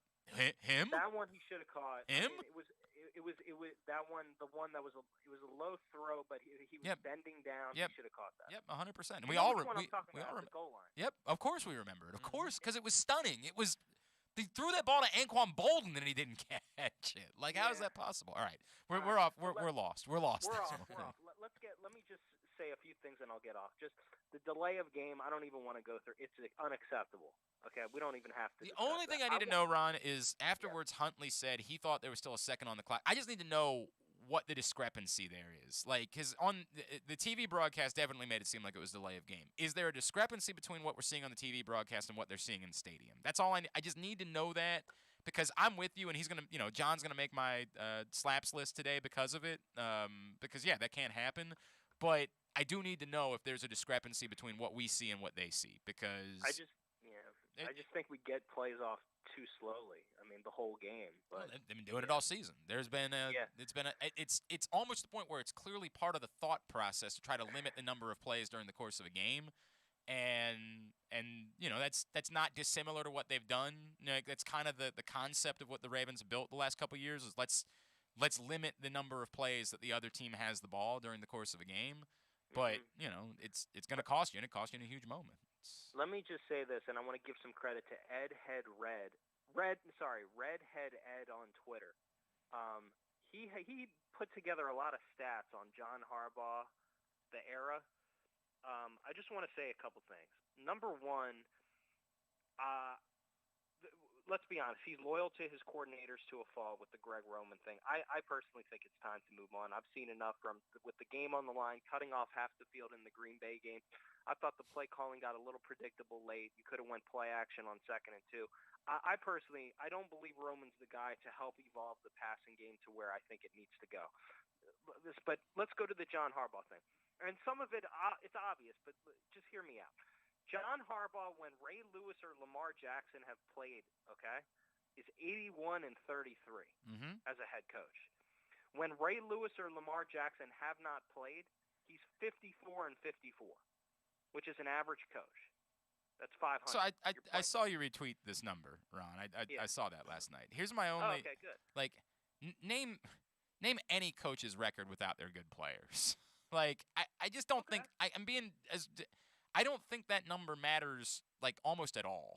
If I'm being totally honest with you, name the guy that's been a really good coach without great players. I think that you can have losing seasons. I don't think you can have missing 5 straight playoffs or things like that. To me, it's two 500. And if he had, he would have been gone. I mean, if they had missed the playoffs in that season, what was it, 19? He would have been gone. He would have been. They had 1 playoff appearance. You're talking about between 15, 16 in the 5 years after the Super Bowl. Right. So I'm talking about 18. So 15, 16, 17, they missed the playoffs. 3 straight years. If that had gone on one more, I said 19, I meant 18. If that had gone 1 more year to 18, he was going to get fired. They might not have called it a firing. They might have let him say he was retiring or whatever. They were going. Lamar saved his job. Correct. That's the reality of what having great players makes great coaches. I mean, it's just. But what I'm saying is that, like, you look at a Doug Peterson, you look at a Mike McCarthy, you look at a John Gruden, all of them had way better records. Yeah, or more playoff success after the Super Bowls, and they all got canned. Well, Doug Peterson definitely didn't have more playoff success after the Super Bowl. What's Bill Belichick's record without Tom Brady? Hold on, let me just say this. So Peterson won the Super Bowl in Super Bowl 52. The next 2 years he went 9-7 and 9-7, making the playoffs both times, picking up a playoff win. Then he went 4-11, and then his total record was 22-25. So Harbaugh's was a little better, but Peterson did have more playoff success. I mean, because he won 2 playoff games to 1. Is that? I mean, that's what you're basing that on? I'm just saying that he got canned, and it's a similar type of resume. I mean, it's not. He didn't have the track record that John Harbaugh had before winning the Super Bowl either. That's true. Doug. Now I'm making you Doug Peterson. Right? Now because you're a Doug Peterson guy, I'm making you Doug. I think the one that's interesting, Glenn, is Mike McCarthy. So he went 77-45 after the Super Bowl. Mm-hmm. In the next 8 years, made the playoffs 6 times, and he got fired. Well, the quarterback decided he needed to be fired. Yeah. I mean, like they gave the quarterback all the power in Green Bay. If the quarterback got along with him, he wouldn't have been fired. I mean, that's we know what happened there. That was they decided that the quarterback was the one that would make the decisions in Green Bay, and he decided what he decided. And they think the bigger they haven't won a Super Bowl since then. As much as I don't like John, and because I've seen the coaching decisions, it gets. And to be fair, you're right. When you don't name me a lot of coaches, when you don't have Lamar, they're gonna. It can mask a lot of flaws. That's what we've seen. The coaching flaws can come out even more because Lamar masked a lot of the issues. But what I'm asking you is this: do you honestly believe that this team will win a championship with Lamar Jackson if Greg Roman is his offensive coordinator? I believe they can. I think that's the question, Ron. I think they can 100%. I think that really? I think it's difficult because I think it's difficult for every team to win a Super Bowl. But I think they can win a Super Bowl with Lamar Jackson as quarterback and Greg Roman as offensive coordinator. And I think we are allowing ourselves to get carried away. We talk about what happened in Buffalo last year as if one play before the interception there wasn't an utter whiff on a block from J.K. Dobbins that would have been an easy touchdown had he not whiffed on the block. Like, we obsess over certain things instead of dealing with the reality of them. And we flip out about Greg Roman. Is it Greg Roman's fault that J.K. Dobbins whiffed on the block in Buffalo last year? I think it's Greg Roman's fault that we were throwing the ball in the opening drive of the Buffalo game when we were driving. Lamar got sacked, and when he knew his offensive line stunk. They were about to tie the game up, Ron. They were about to tie the game in the second half in Buffalo on a day where it was miserable to do anything, where no one could do anything. They were about to tie the game up, and J.K. Dobbins, and I like J.K. Dobbins. I think J.K. Dobbins is a big part of this team moving forward. But it's like I said, when you have to be critical, you have to be critical. J.K. Dobbins whiffed on a block on what would have been a wide open touchdown. Wide open. And he had to throw the ball. I just think, okay, that's a fair point. I'm not saying we can't get to the dance. I just don't trust the creativity and just the play calling feel of it, where like his run game is, I can't question Greg Roman's ability to call good run plays. He's proven that. Okay, I can question sometimes in the middle of the game, down the line, down the stretch, where the defensive coordinator can get to him and get the advantage just because of lack of imagination in passing concepts, or like Gary Kubiak. When I was I hate to compare guys, but Glenn, when Gary Kubiak was calling plays, I would usually tell you that I really had no criticism because everything made sense. But for what it's worth, Ron, I'd rather have Gary Kubiak. I don't think he wants the job, for the record. I don't think he wants the job. Well, I said this on the air with both you. I said it on Ken's show. I said it on I said it everywhere. When letting Kubiak go to Denver, and that was more him, I get it. He wanted to go west. You couldn't stop him. You have to try to do everything possible to make him stay, giving him money, blank checks. That decision, in my opinion, he was going to work for his roommate. He wasn't Ron. Gary Kubiak was always taking the Denver job because John Elway was his boss and his best friend. Like you so couldn't. You couldn't have at least offered him a blank You check. could to offer him Ravens, as much money try? as you wanted to. That's John Elway. Your best friend calls you and says, "I need you to come coach this team." Your best friend tells you that you need them to come work. Man, come on. Like I think look, Joe is a shy guy, but in my opinion, if I was Joe's parents, if I was Joe's dad after that season, I'm calling Steve Bisciotti and saying, "Look, give Ron, I love Jerry a fourth of my son's salary." Sure. I don't think they get to make those decisions. Ron, I love you, buddy. All right, man. You hear me though. I think we need to move on. You disagree, but it's all good. Hey, man, I love you. I appreciate it. We'll talk soon. All right. Ron Mills still hung up on Gary Kubiak.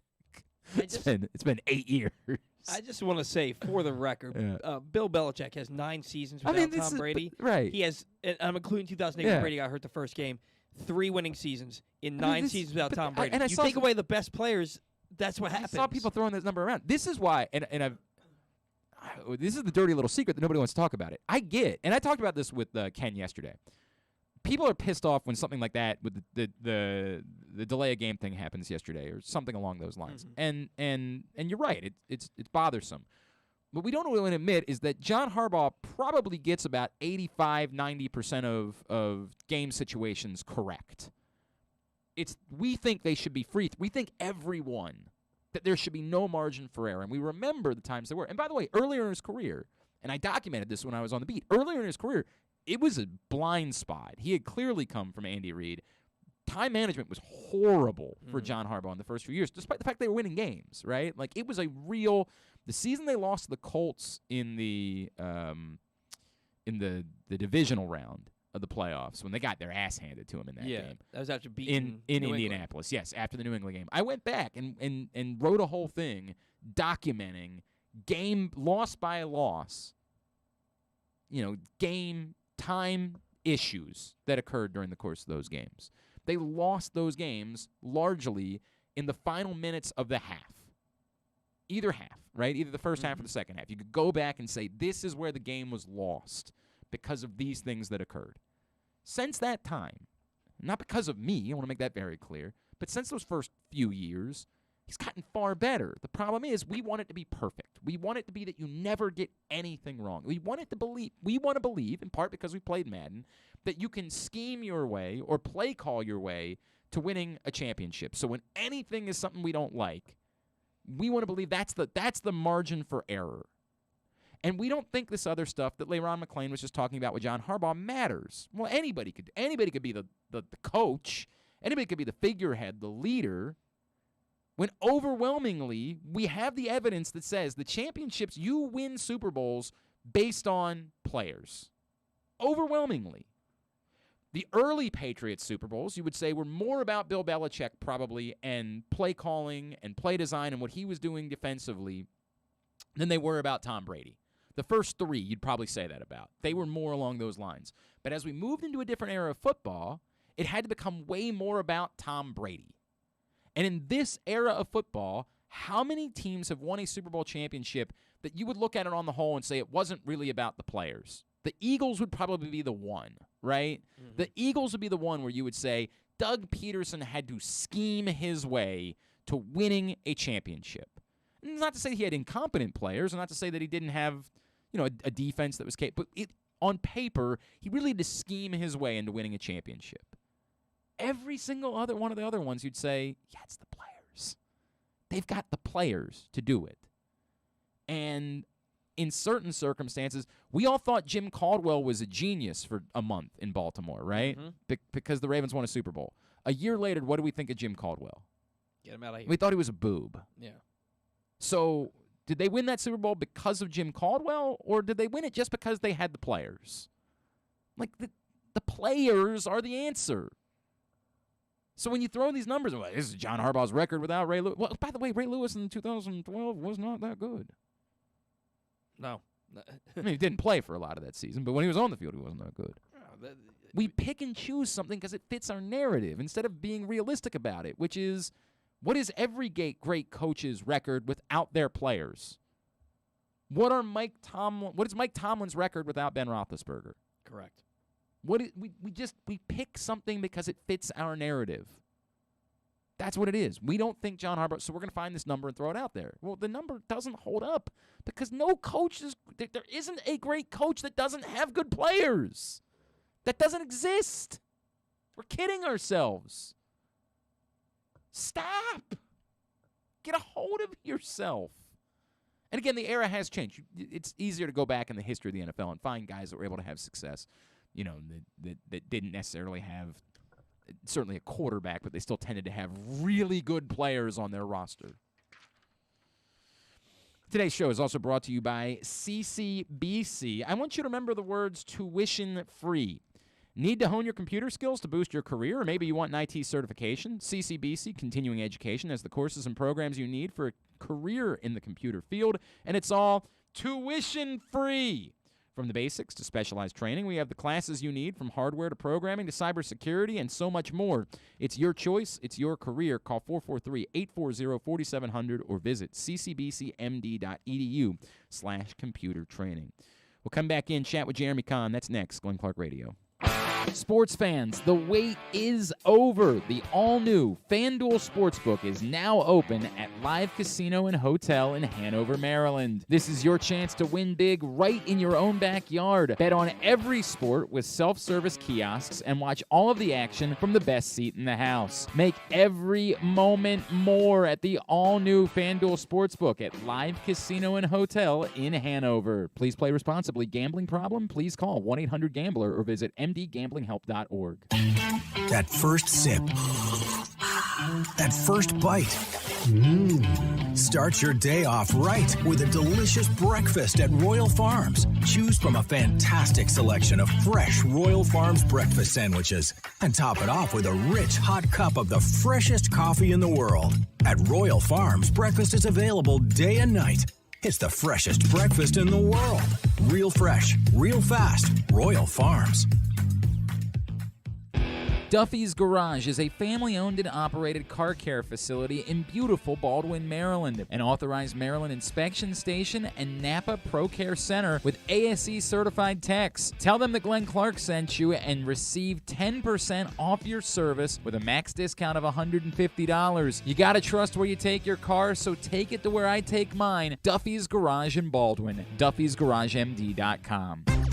From all of the biggest games to the smallest events, make every bet worth your while at MyBookie. Start by doubling your first deposit instantly with MyBookie's first deposit bonus up to $1,000. Double your money before you even place a bet, and all you have to do is sign up and deposit using the exclusive promo code PRESSBOX at mybookie.ag. If your first deposit is $100, MyBookie adds $100 so you can start with $200 to play with. If your first deposit is $1,000, MyBookie adds $1,000 so you can start with $2,000 to play with. With tons of great games and prop bets to take advantage of this week, there is truly something for everyone. Don't wait any longer. Head to MyBookie today to redeem your double deposit bonus so you can start winning big today. That's promo code PRESSBOX to receive double your first deposit instantly in your account. No hassle, no wait. Bet anything, anytime, anywhere with MyBookie. The biggest pro wrestling stars today and all time all have one thing in common. You've heard them on Jobbing Out. Matt and Nick Jackson, the Young Bucks. Thanks for having us, man. Appreciate it. The great Kurt Angle. Thanks for having me on the show. I appreciate it. Matt Riddle. Yeah, man. Thanks, man. The champ, Drew McIntyre. Oh, thank you for having me. The great Ron Simmons. Damn. Keith Lee. Appreciate you guys having me, man. Bill Goldberg. My pleasure. Charlotte. Thank you so much for having me. Mick Foley is with us. This is the greatest name for a wrestling show I've ever heard. MJF. I'm glad you're happy I'm on this show because I'm freaking miserable. Le champion! Chris Jericho. Le champion. AJ, Aaron, Brandon, and Glenn are talking pro wrestling every week on Jobbing Out. Find it at PressBoxOnline.com/radio, iTunes, and SoundCloud. Stay tuned. Your chance to win $1 million is coming up. Probably not from us. You're listening to Glenn Clark Radio. Glory Days Grill's got the comfort food seasonal menu still available right now. Get over to Glory Days Grill or go to glorydaysgrill.com to get your order in. Enjoy the smoky thigh wings with the Alabama barbecue sauce, the short rib grilled cheese, the house-made meatloaf, the grilled meatloaf sandwich, the Brussels and bacon, so much more. Again, glorydaysgrill.com. Are we really putting this man's life in danger by having him do this as he's driving through Snowmageddon today? What's going on, Jeremy Conn? I'm just out and about for a stroll. Are you all right? I mean, I don't want to get you. I don't know. It's treacherous. Well, I thought we had another drinking show today, so I had to make it in. I was gonna make a joke about how I don't remember when the last time was that I saw you, because honestly, I'm not sure that I remember much about the last time that I saw you. There was apparently a conversation among the powers that be here at Pressbox as to whether they should have woken me up at 5 o'clock or allowed me to keep sleeping at that point, because I was dunsky. Apparently, the moment that everything turned was the moment when I consumed the entirety of the King Cup. I got to give you look, hats off for that, man, because there's no way I was drinking it, especially after I tasted it. Although I did technically win, as I did make more mistakes than you, but I did try it though, as I said I would. You're a man. Yep, 100%. It was awful. It was awful. So I had no idea. Like, you powering through and drinking that says a lot more about you than you actually falling asleep on the couch. Here's the honest question. Amazing. Did we raise the money we were supposed to raise? Did we get it? Okay. All right. So we're good. That's all I cared about from all of this was that we raised the money for Perry Hall. We got over $500. Yes, we did. Right. And I want to make sure. I'm spinning out here. Oh Jesus! We might do a short. This might be a short one this week. I'm worried about it. It's not my first rodeo. Let's go. Let's see what happens out here. I've already seen. I've been out driving for 20 minutes, and I've already seen 25 accidents. Oh God! And I'm not exaggerating. It's absurd. There were 3 people caught on a hill, and their trucks are going backwards. I've seen 4 18-wheelers that are just off to the side of the road. One looks like it spun out. 2 that couldn't get up a hill because there wasn't enough traction. Did anybody? This is a quick question. Did anybody forget their key fob? Did you happen to notice if anybody out there forgot their? I'm just not asking. No particular reason why I'm asking this question. But did you notice their key fob today? Did you notice if anybody was dealing with that today? I didn't see any. Yeah, that would be really silly. Who would do that? Couldn't be me. Paul's got a bit of a key fob situation that he's dealing with that might become a real issue. It's got to be in the car. There's no way I could have gotten here without it. At least it's not snowing today. At least you're not dealing with this in the middle of a snowstorm. My God, man. Well, as I remember, I had fun. I was reminded, and this is, I think, and I know that you and I are similar in this way. I am, of course, a loving drunk. Like, when I get drunk, I just want to tell you how much I love you, right? Like, that's the way it goes. And I think in comparison to the other types of drunk that you can be, that's a far better thing to be than the guy that's, like, say, trying to challenge everyone to a fight every time they get drunk. Yeah, and I'm the fun drunk. As I like to enjoy myself. So, you might catch me dancing, laughing, singing, whatever. At least I like to think I'm the fun drunk, but who knows? No, that's definitely the category I would put you in. As I remember, I had a great time. It definitely pained me. I wasn't fully recovered for about 24 hours. There were 3 or 4 different trips to the bathroom as the whole day played out. I got home. My wife had made dinner, and she wanted to sit down and eat dinner, and I said, I will not be enjoying any of this. She said, no. I said, not going to happen. See, those are awful, and maybe I should have picked that cat up. I just saw another van that spun out, and the guy walked in the other direction. All right. We're gonna let you go here. No, I'm good, man. This is awkward. I'm telling you, I'm perfectly. Let's talk. What are we talking? Ravens?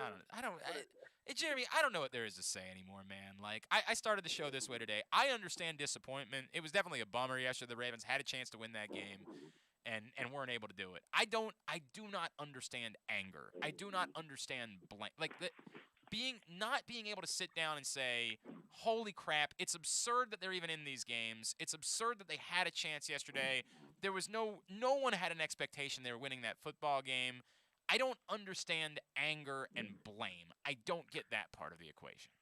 Yeah, and the thing for me is, and I could be mistaken, I think I was the one guy that actually picked them to win, and everybody kept telling me how crazy I was, which it does sound like me being in the minority. It's not unusual because I am a contrarian, and I try to find ways, but I've been saying for weeks now that this Rams team is unbelievably flawed. Right.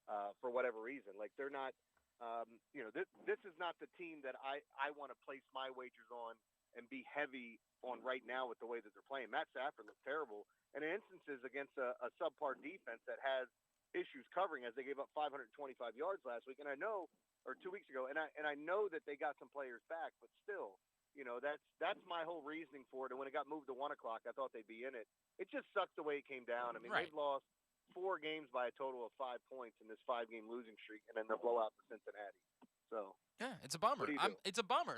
I agree. It's disappointing, and you absolutely, as somebody said, that the what could have been is very strong. Like, you think back to where this team was, despite everything they were already dealing with, and you start doing the what could have been. I get all of that. I just don't get anger. I don't. What are you mad at?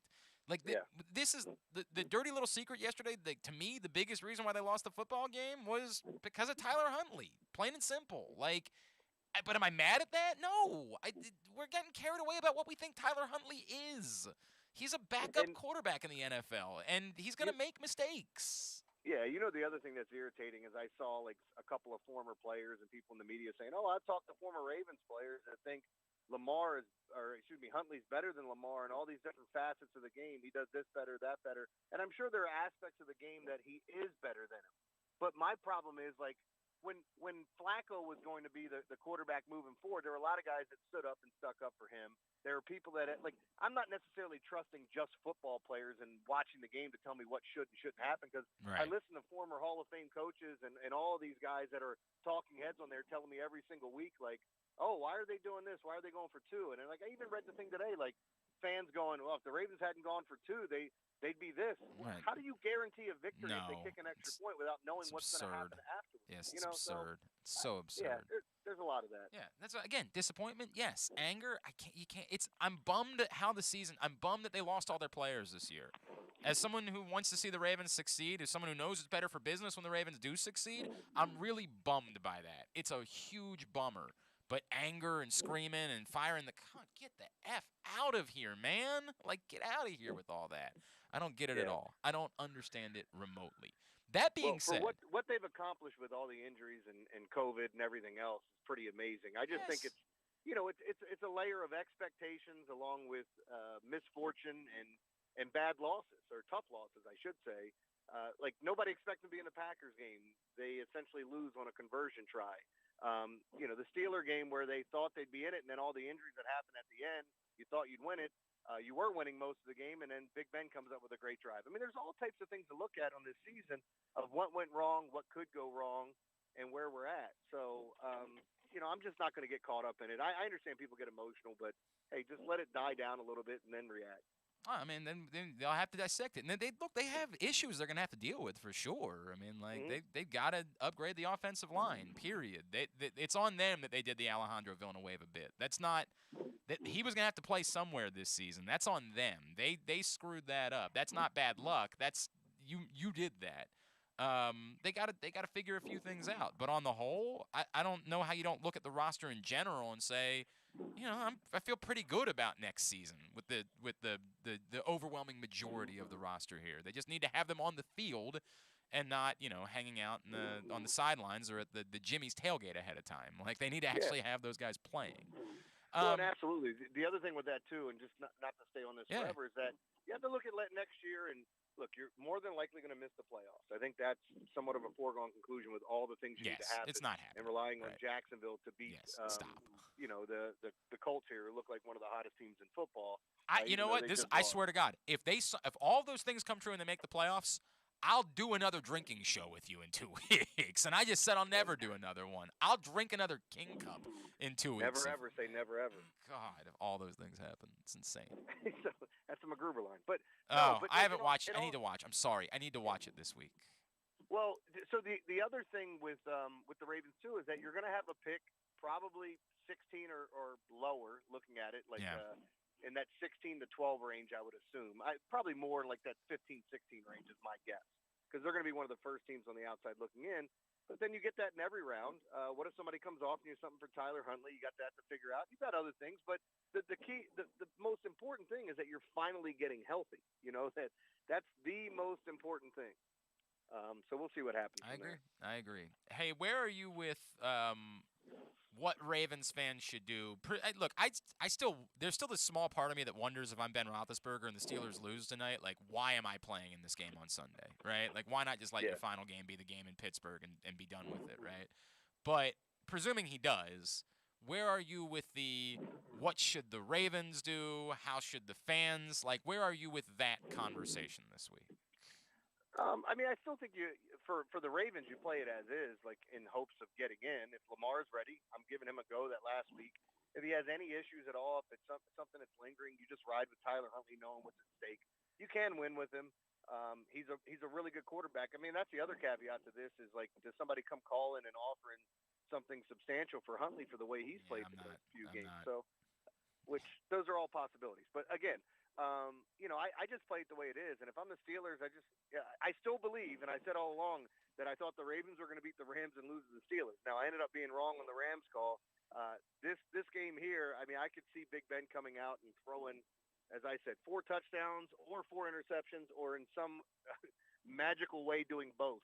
So I think he throws the ball 60 times come Sunday. That's what he does. I guess my question, should the Ravens play some sort of tribute video at some point during the game? I must have cut out, man. I'm sorry. No, you're good. Should fans, try to do a polite a golf clap at some point and not just boo him the entire time? Like, what? That's the part of it that I don't know what the right answer is. I mean, I think it's a classy thing to do, even though it would probably upset the fans. You're saying goodbye to your hated rival, and he's been at the forefront of it. If you want to put Hines Ward's face up there, Bill Cowher, maybe it's Tomlin now, Big Ben. I think those are the names. Joey Porter's an a-hole. But you look at all those guys, and I think there's something to be said for showing the highlights. But I would do it tongue in cheek and show all the highlights of the Ravens beating the crap out of them. Right, right. Some people might frown upon that, and I get it. But I think that's something I would do. I've got no issue with it whatsoever, though. I think you can have some fun with it in a way that's like, you want to put a few of those things in and say congratulations on a great career or something like that. I think you can have some fun with it in that way. I think in a weird way, if he continues to do this bit where he's like, I don't speak in absolutes, I'm still not convinced there isn't a part of him that doesn't want to play next year. I'm still not convinced of that. Like, when he says all these nonsensical things, like, it's probably my last game, but I don't speak in absolutes. Like, I think there's still a part of him that if the Broncos can't get their quarterback next year, like if they go in to try to get Aaron Rodgers and, Aaron Rodgers is like, I'm going to go back to Green Bay, and Russell Wilson goes to Minnesota or something like that, and they're sitting there without a quarterback, and they're like, hey, dude, you want to come play one more year? I don't think it's impossible. That dude has such an insane ego that he doesn't say to himself, yeah, I'll go do that for a year, right? I think there's a reason why he's saying, I don't speak in absolutes, right? Like, I think he knows it's over in Pittsburgh, but I think there's some part of him that's, like, hoping that someone else would give him a chance because he's just such an egomaniac. Yeah, I could see that, too. Like, he's always been the attention seeker, whether you're a Big Ben fan or you hate him. I mean, it's one of the things he wants you to know he's hurt and that he's playing through pain. He's a hero.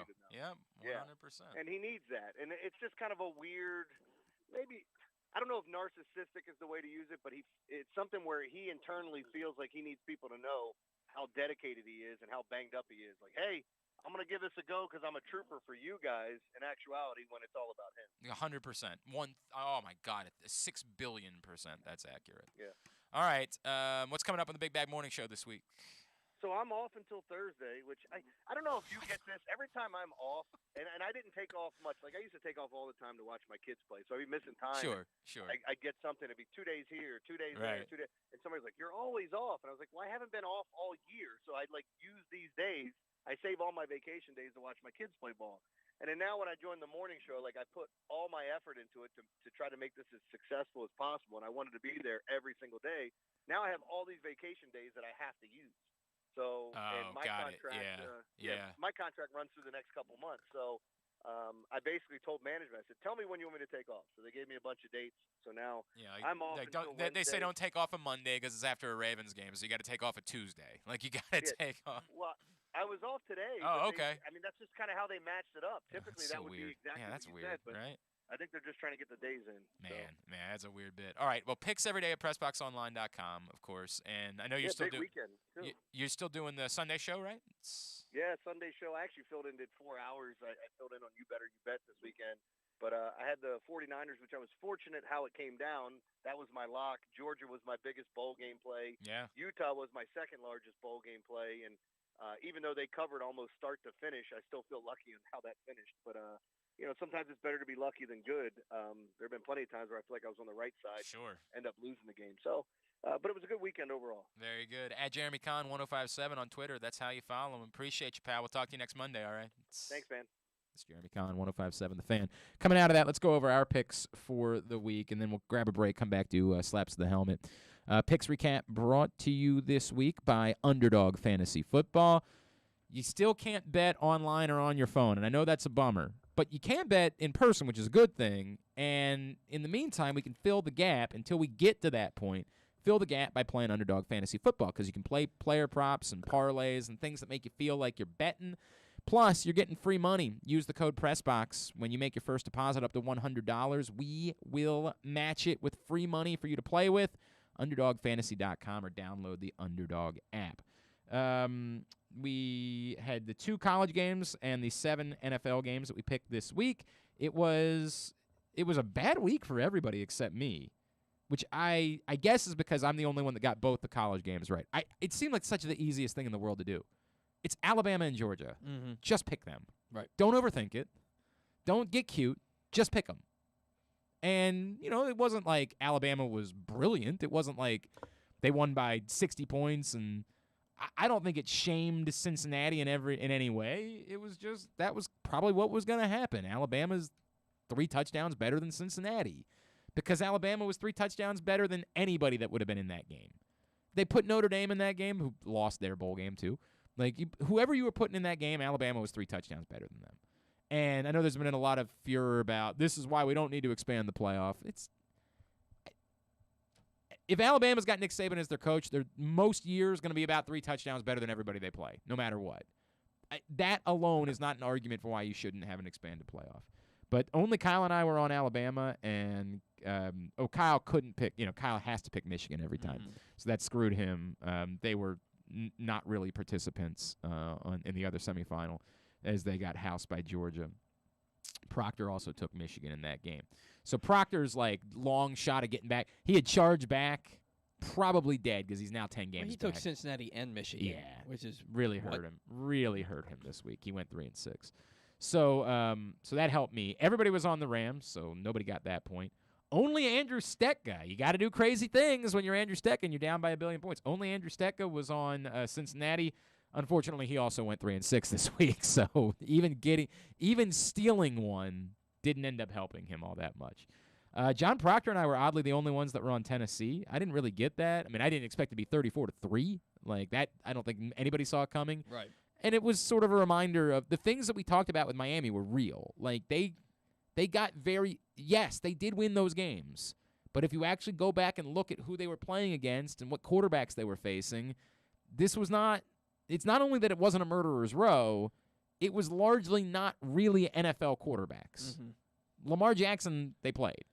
And it was before, things really went bad for Lamar Jackson.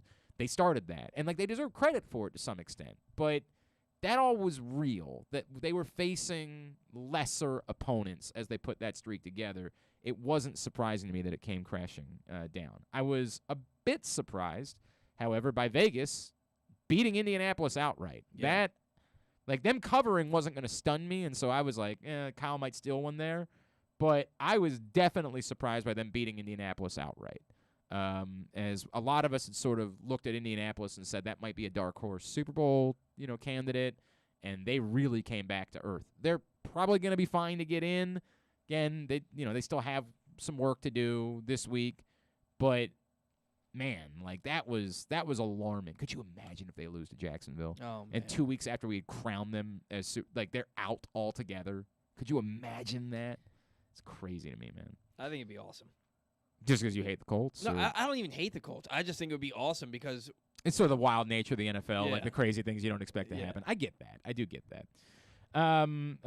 Kyle, as always the case, when it seems to me that when you go lone wolf twice in the same week, you end up winning one of them. Mhm. So he gets the Vegas one, but he misses on Denver as, the Chargers look like the Chargers again, despite the fact that Denver's got a very good defense. Mhm. The Chargers look like the Chargers again in a 34-13 win. It sets up what will be the Sunday night finale this week between the Chargers and Raiders, which will likely be a win-in-you're-in scenario. However, it is also possible that other games that happen during the course of the day could leave it that both teams are already in before the game is kicked off. And that would be that would be very disappointing for the National Football League if that ended up being the case. Right. That game was not meaningful on Sunday, but it's possible. I try to tell you guys, whatever you think Arizona's about to do, bet the opposite. Always, always, and forever, bet the opposite. So Arizona's falling apart. Dallas looked like gangbusters last week. Now they got to go to Dallas. Everything says bet Dallas. No. Whatever you think Arizona's going to do, bet the opposite. Poor Stetka. He's like, I bet Arizona last week, and I failed. I finally came around, and I failed, so I'm going back to Dallas. Yeah, well, should have learned your lesson. Arizona wins outright. And I know there was some controversy at the end because that was definitely a fumble. I mean, Edmonds was not down. Mm-hmm. Now, maybe they would go back and say we had blown the whistle and said forward progress was stopped. I didn't pay that much attention to it, but he definitely was not down. I know there was some controversy in a bowl game about that last week. But, like, if they said forward progress was stopped, then it doesn't matter what you see on replay. There's nothing they can do. That can't be overturned. Once they rule that forward progress is stopped, it's over. Right. But Edmonds was not down, and that should have been a fumble, 100%. But it wasn't. Arizona, and it wouldn't have changed betting-wise. Dallas, even if they go down and score, they still don't cover. So it doesn't make much of a difference. Arizona wins outright 25-22. And then Green Bay just pounds Minnesota without Kirk Cousins. It is really interesting they wouldn't play Kellen Mond in that game. Like that's a weird bit. Like what has Sean Mannion done that suggests that he should be playing in an NFL game? But whatever, it wasn't going to make a difference anyway. Nothing was going to make a difference in that football game. So for the week, I go 6-3. Kyle and KZ both go 4-5. So it gives me a little more distance at the top. I'm now 3 games in front of both of them. So I'm 86-72 on the year. They're both 83-75.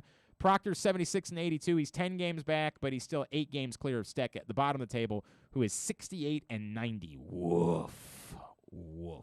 Buzz's girlfriend. Yeah, woof. So, again, at the top of the table, we're playing for a little bit of cash. At the bottom of the table, we're playing for the right to be the one that has to come in here and get their back waxed and sing Hero from the first Spider-Man movie and consume an actual tarantula. And speaking of Buzz, how about that? Look at how that tied in there. Did you know that the picture of Buzz's girlfriend is actually like the director's son dressed in a wig? No, I think, you know what? I might remember that from watching the movies that made us because they did one about Home Alone, and I do think that I vaguely remember there being a story about that in there. Yeah, they didn't want a girl to develop a complex. Right, because they called her ugly, right? Right. Smart. They were a little ahead of their time in that way. Definitely ahead of their time. A little ahead of their time in that way. So that's what's at stake for our picks every week, and so we will have one more full week of NFL. We'll do 8 NFL games, and we'll do the championship game this week for picks, and then we'll just have the playoffs left after that point. All right, today's show. Oh, you know what? Stan the Fan's back tonight. Stan the Fan, Ross Grimsley, and my favorite baseball player of all time. You guys know, Mike Devereaux is that dude. I have loved Mike Devereaux my entire life. He knows. I've had to awkwardly talk to him about my obsession with him as I was a kid. My mother handmade me a Mike Devereaux jersey because you couldn't purchase them at the time in order for me to go as Mike Devereaux for Halloween one year. That's how much I loved Mike Devereaux. My father awkwardly met him on a flight once and, like, didn't know what to do. All he had was, like, the napkin that, like, they had on the plane. He had him sign it so I would have something at home from the time that my dad met Mike Devereaux on a plane. Do you still have that napkin? I don't think I do. It's probably at my parents' house somewhere. It's probably still there somewhere. Chris Hoyles was my first autograph. Okay. And my mom had to talk to him because I was too nervous to talk to him. Okay. It says, to Paul, best wishes, Chris Hoyles. Oddly enough, I now work with his son at the restaurant. That's cool. Wait, which son? Drew, the youngest. Okay, yeah, I was gonna say, is Dalton still playing baseball? No, Dalton was part of the COVID cuts, and he's out of it now. That's a bummer. Anyway, Mike Devereaux joins Stan and Ross tonight at 6. Facebook.com/PressBoxSports, and if you miss it, you can see it tomorrow. PressBoxOnline.com/video. We'll come back in, dish out our slaps, tidbit, and tubular to wrap it up. It's Glenn Clark Radio. That first sip. That first bite. Start your day off right with a delicious breakfast at Royal Farms. Choose from a fantastic selection of fresh Royal Farms breakfast sandwiches and top it off with a rich hot cup of the freshest coffee in the world. At Royal Farms, breakfast is available day and night. It's the freshest breakfast in the world. Real fresh, real fast. Royal Farms. The latest issue of Press Box is available now, and it's our very special annual Best of issue. On the cover, we celebrate Justin Tucker as our Mo Gabba Sports Person of the Year, honoring his historic on-field achievements, but also the unprecedented relationship he shared with Baltimore. Inside, we recognize the top people, performances, and moments of 2021, including Cedric Mullins' incredible season and the dominance of local Paralympic athletes. Press Box is available for free at over 500 area locations, including 60 Royal Farms stores. And you can always find the entire edition, as well as the best daily coverage of the Orioles, Ravens, and Terps at PressBoxOnline.com.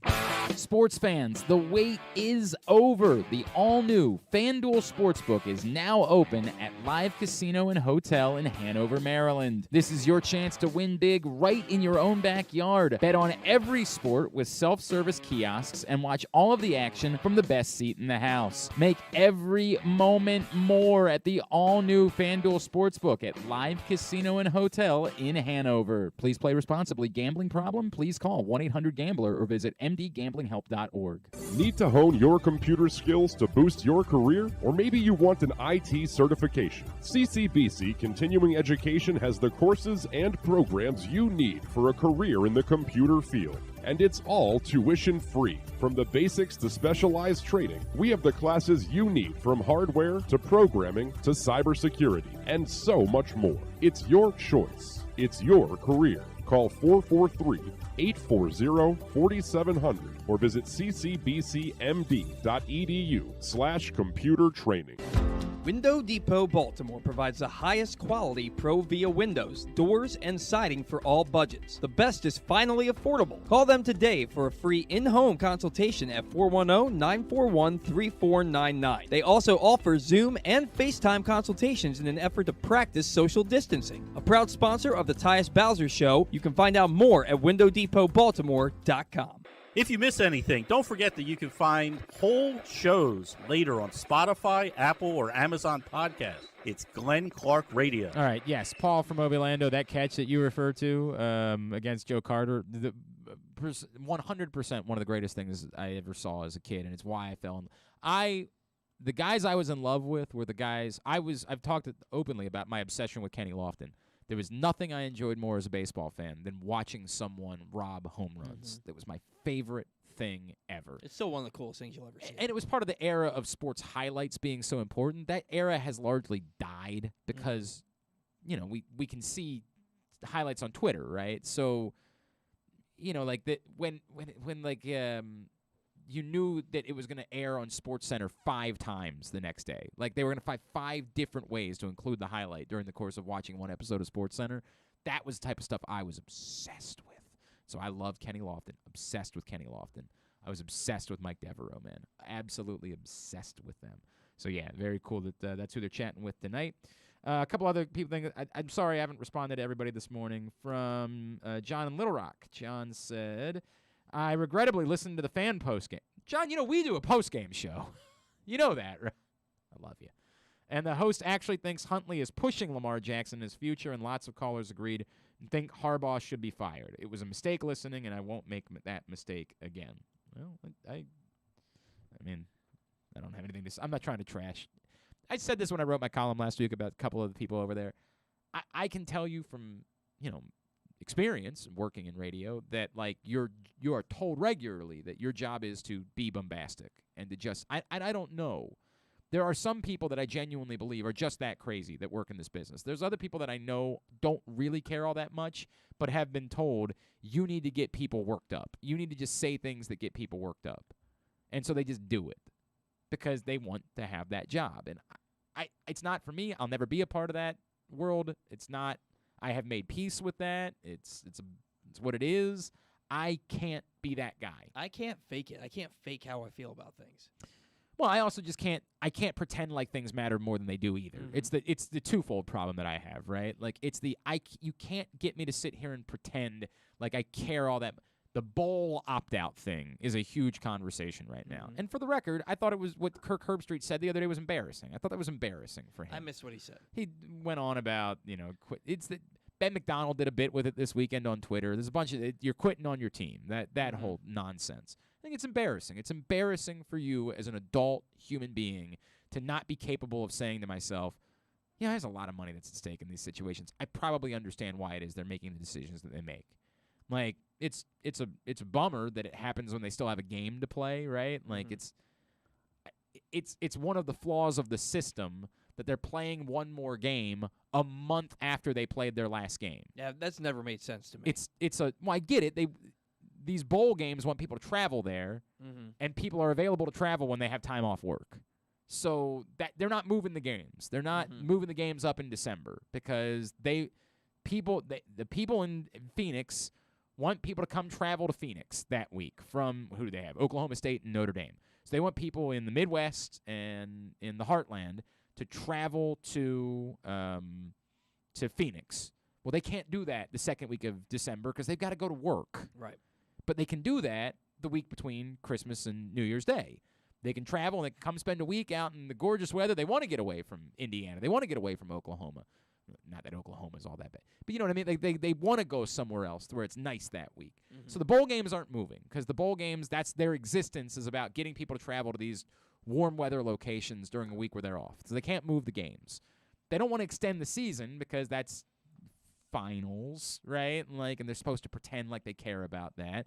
So you're sort of lost with this system, right? Where it's going to exist this way. This is going to happen because of it. When you're 4 weeks away from playing another game, it's way easier for Kenny Pickett to say I'm good. I need to start worrying about the draft. That's what I need to worry about. And we already played our ACC championship game. We won the title we were going to win. Now it's just a silly football game.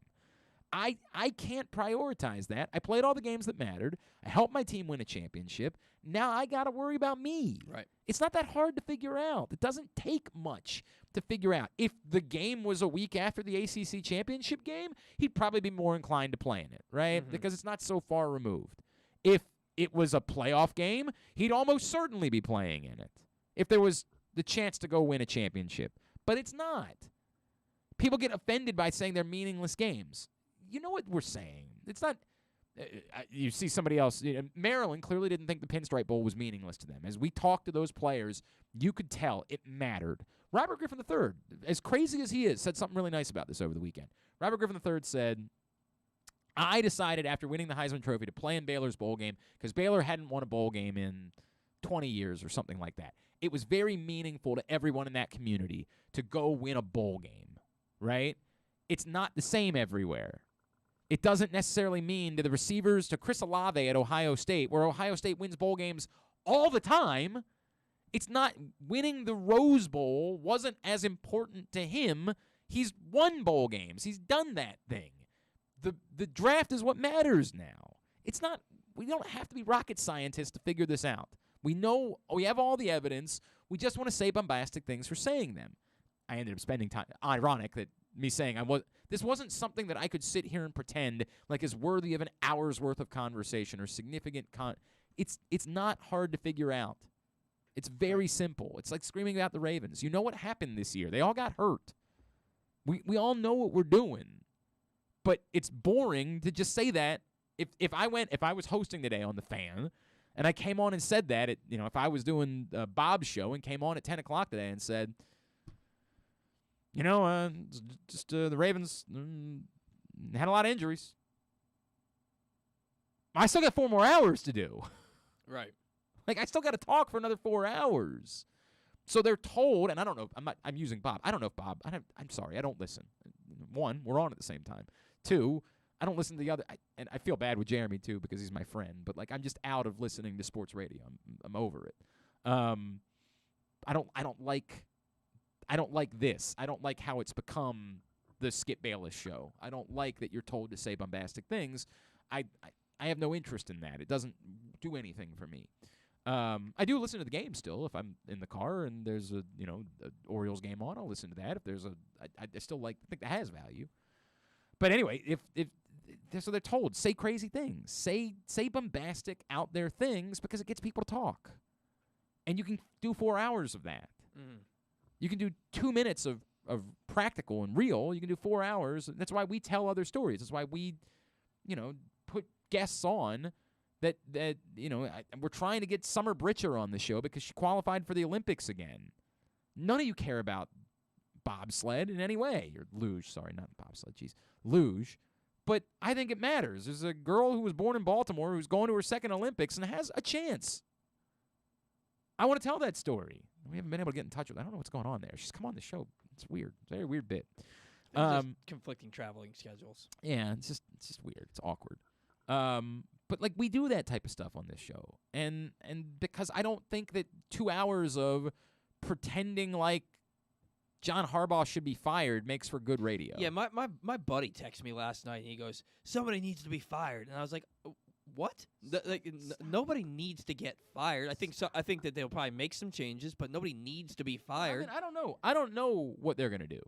I think a lot of people are convinced that like this is just the end for it's just going to be a natural time for them to move on from Greg Roman. I don't understand that in any way. Now, again, if they've made an internal decision that they want to completely do something different offensively, then they have to. They have to move on from Greg Roman. He doesn't do that. I don't get that. I'm inclined to believe that they're just going to run it back next year with the healthy roster. I think, to me, that's what they should do. Mm-hmm. I don't think it's impossible that they decide to go a different direction. They all get together and say, we want to do something different offensively, and if we're going to do something different offensively, we have to have a different coordinator because this coordinator doesn't do that thing, right? Like, that's possible. Do I think that's what they should do? No, I don't. I've been very upfront about that. If I was in their shoes, I would say we easily could have won a Super Bowl this season. I'm going to come back and try to win a Super Bowl next year. That's where my head's at. With the bulk of the roster that's returning and having to, a little bit of a higher draft pick and needing to sprinkle in a couple of things. It's going to require Ronnie Stanley being Ronnie Stanley or at least being serviceable again. Like that the math of that certainly needs to involve that. But that's what I would do if I were them.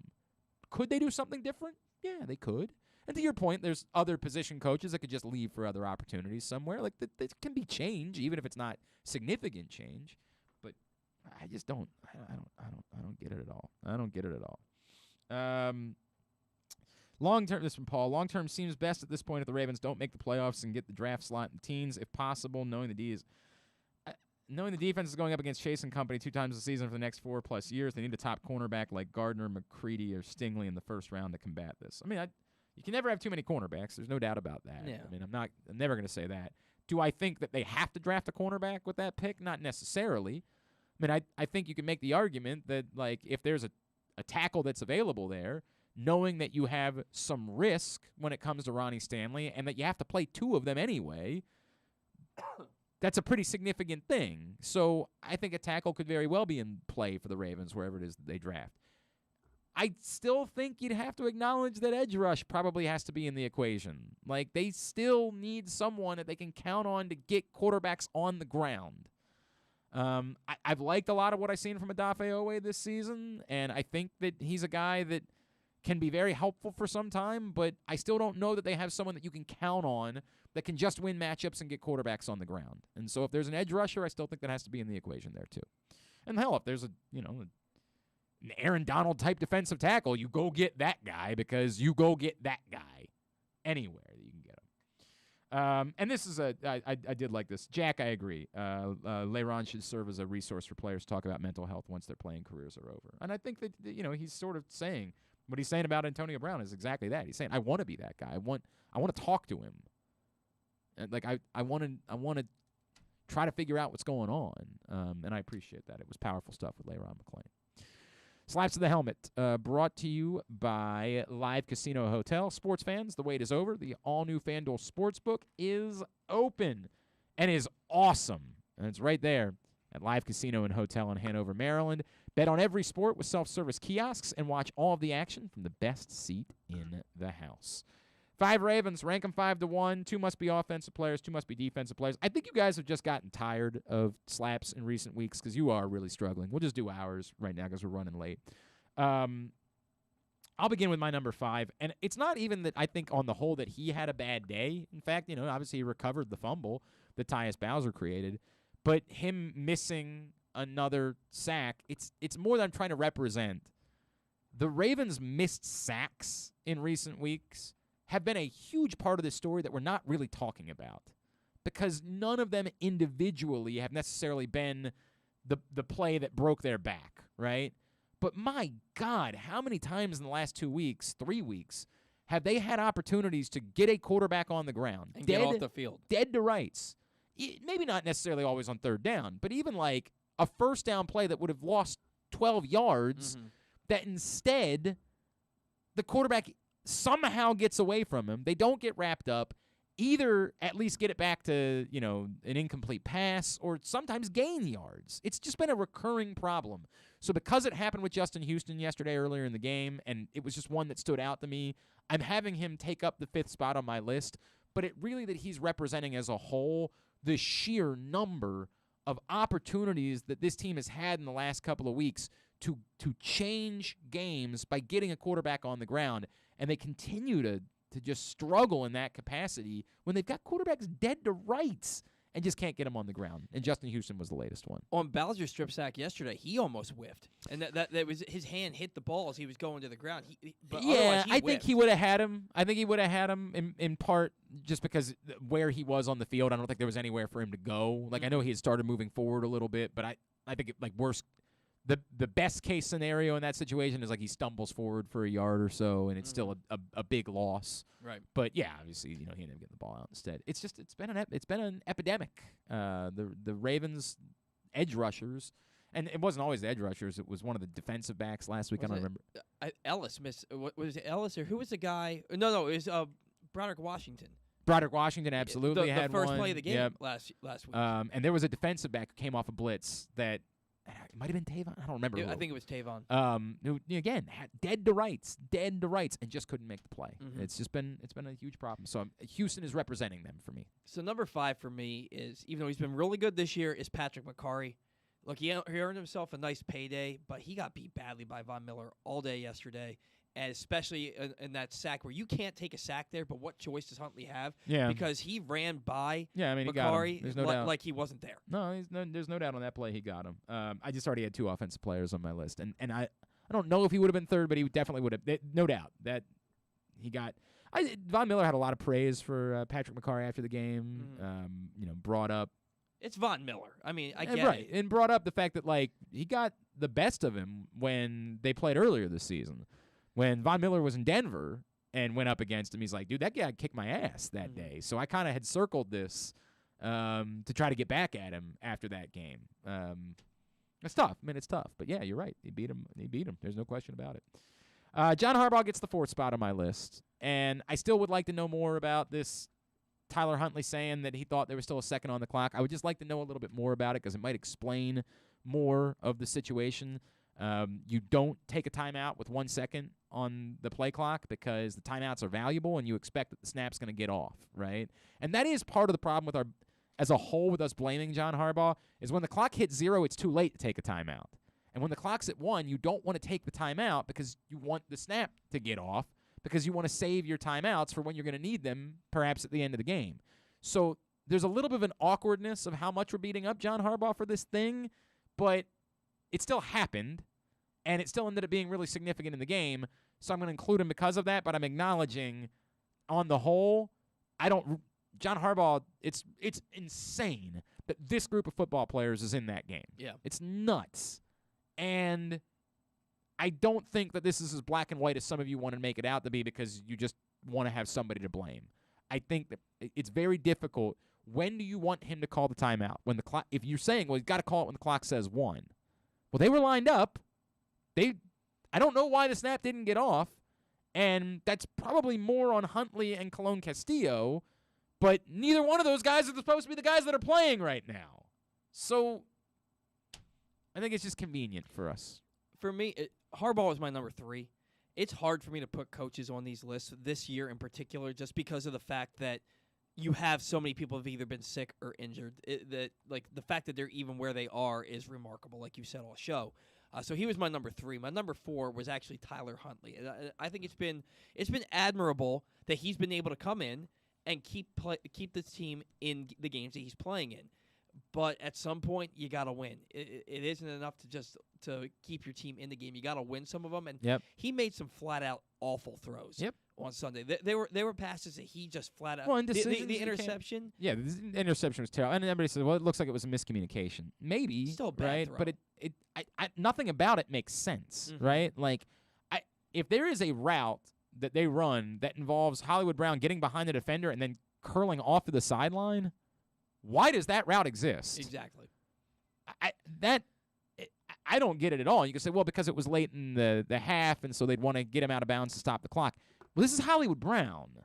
If he's got his defender beat, he's faster than everybody. He should be running to the end zone. It just doesn't make sense.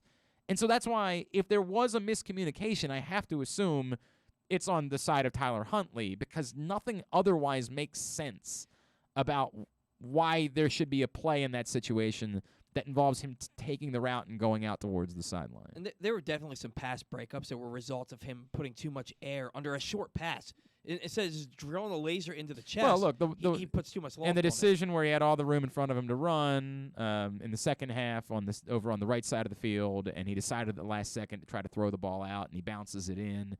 And, like, he knows as soon as he throws it, it was a bad decision to make. And, look, it's tough.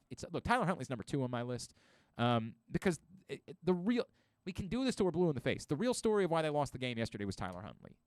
And it's just awkward to do that because we got to be realistic about Tyler Huntley. I don't like beating him up. It's not fun. He's not supposed to be there. But we can only judge the game that was played. I can't judge another game if we're going to do this list. I got to tell you, the reason why they lost the game was Tyler Huntley yesterday.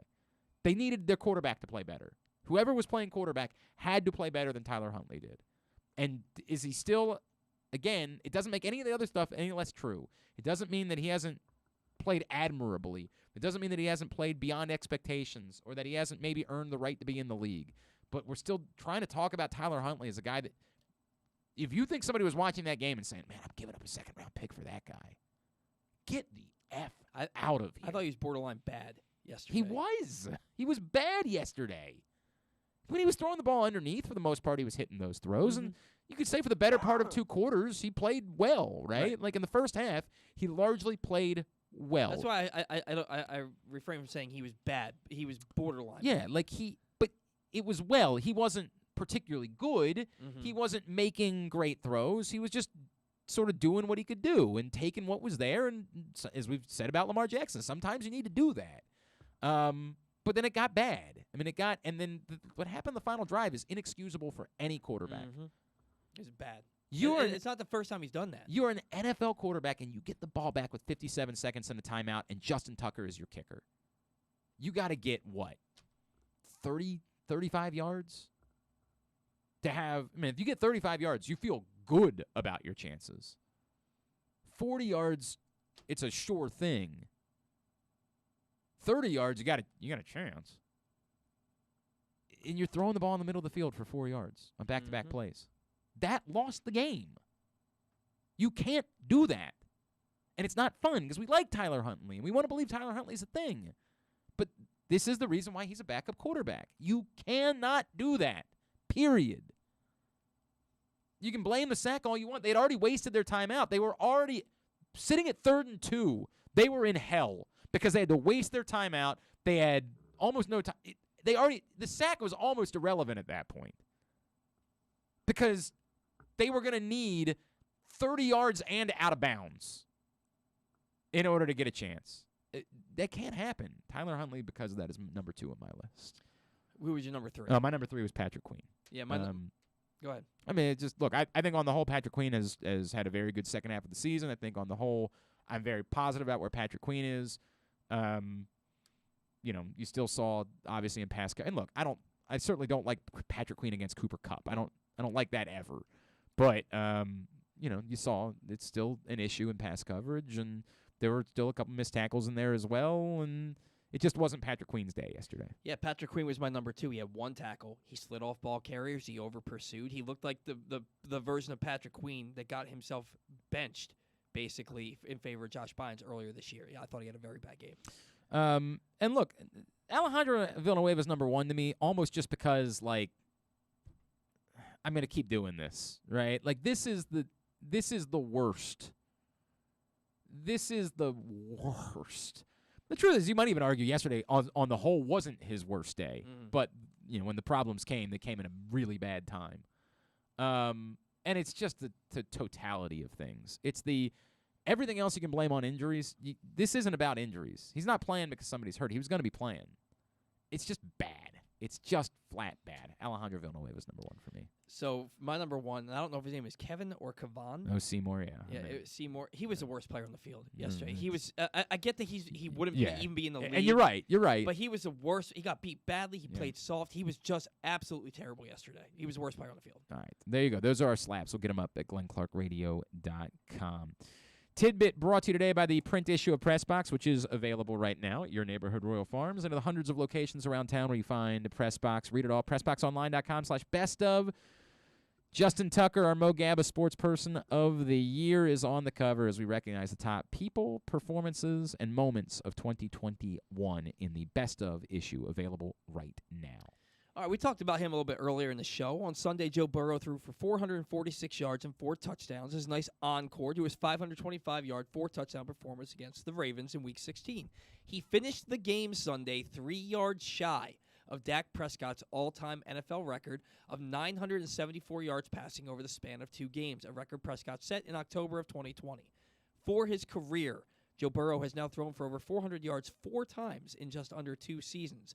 Which 7 quarterbacks have amassed 10 or more 400-yard games in NFL history? Peyton Manning. Peyton Manning, number 2 on the list with 14. Kurt Warner. Kurt Warner is not on the list. That's surprising, although obviously he played less. Brett Favre. Brett Favre is not on the list. That's surprising, too. Aaron Rodgers. He's not on the list either. That's very surprising. Drew Brees. Drew Brees is number 1 on the list with 16. Probably should have started there. Ben Roethlisberger. He is number 4. He's tied for. Number 5 on the list with 12. How many more? There's one more. No, you have 4 more. 4 more? Yeah. I thought you said there were. All right. There were 7. Oh. Maybe I'm conflating 4 with 400. Phil Rivers. Phil Rivers is 6th on the list with 11. How about Tom Brady? Tom Brady is tied for 3rd with 13.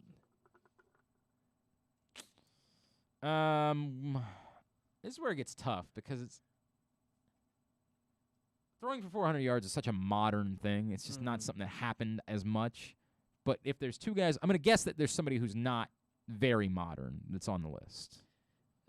He hasn't played in 2 decades. Yeah. Troy Aikman. No. Didn't really have inflated passing numbers. No, I know, but career. Most guys in that era didn't. Right. Most guys that played in that era did not. But some did. But some did. Hasn't played in 2 decades. John Elway. No. Jim Kelly. No, Dan Marino. Dan Marino. That's one of those guys. Yeah. That was one of them. And the Dan other Marino one had 13. The other one is still playing. Still playing.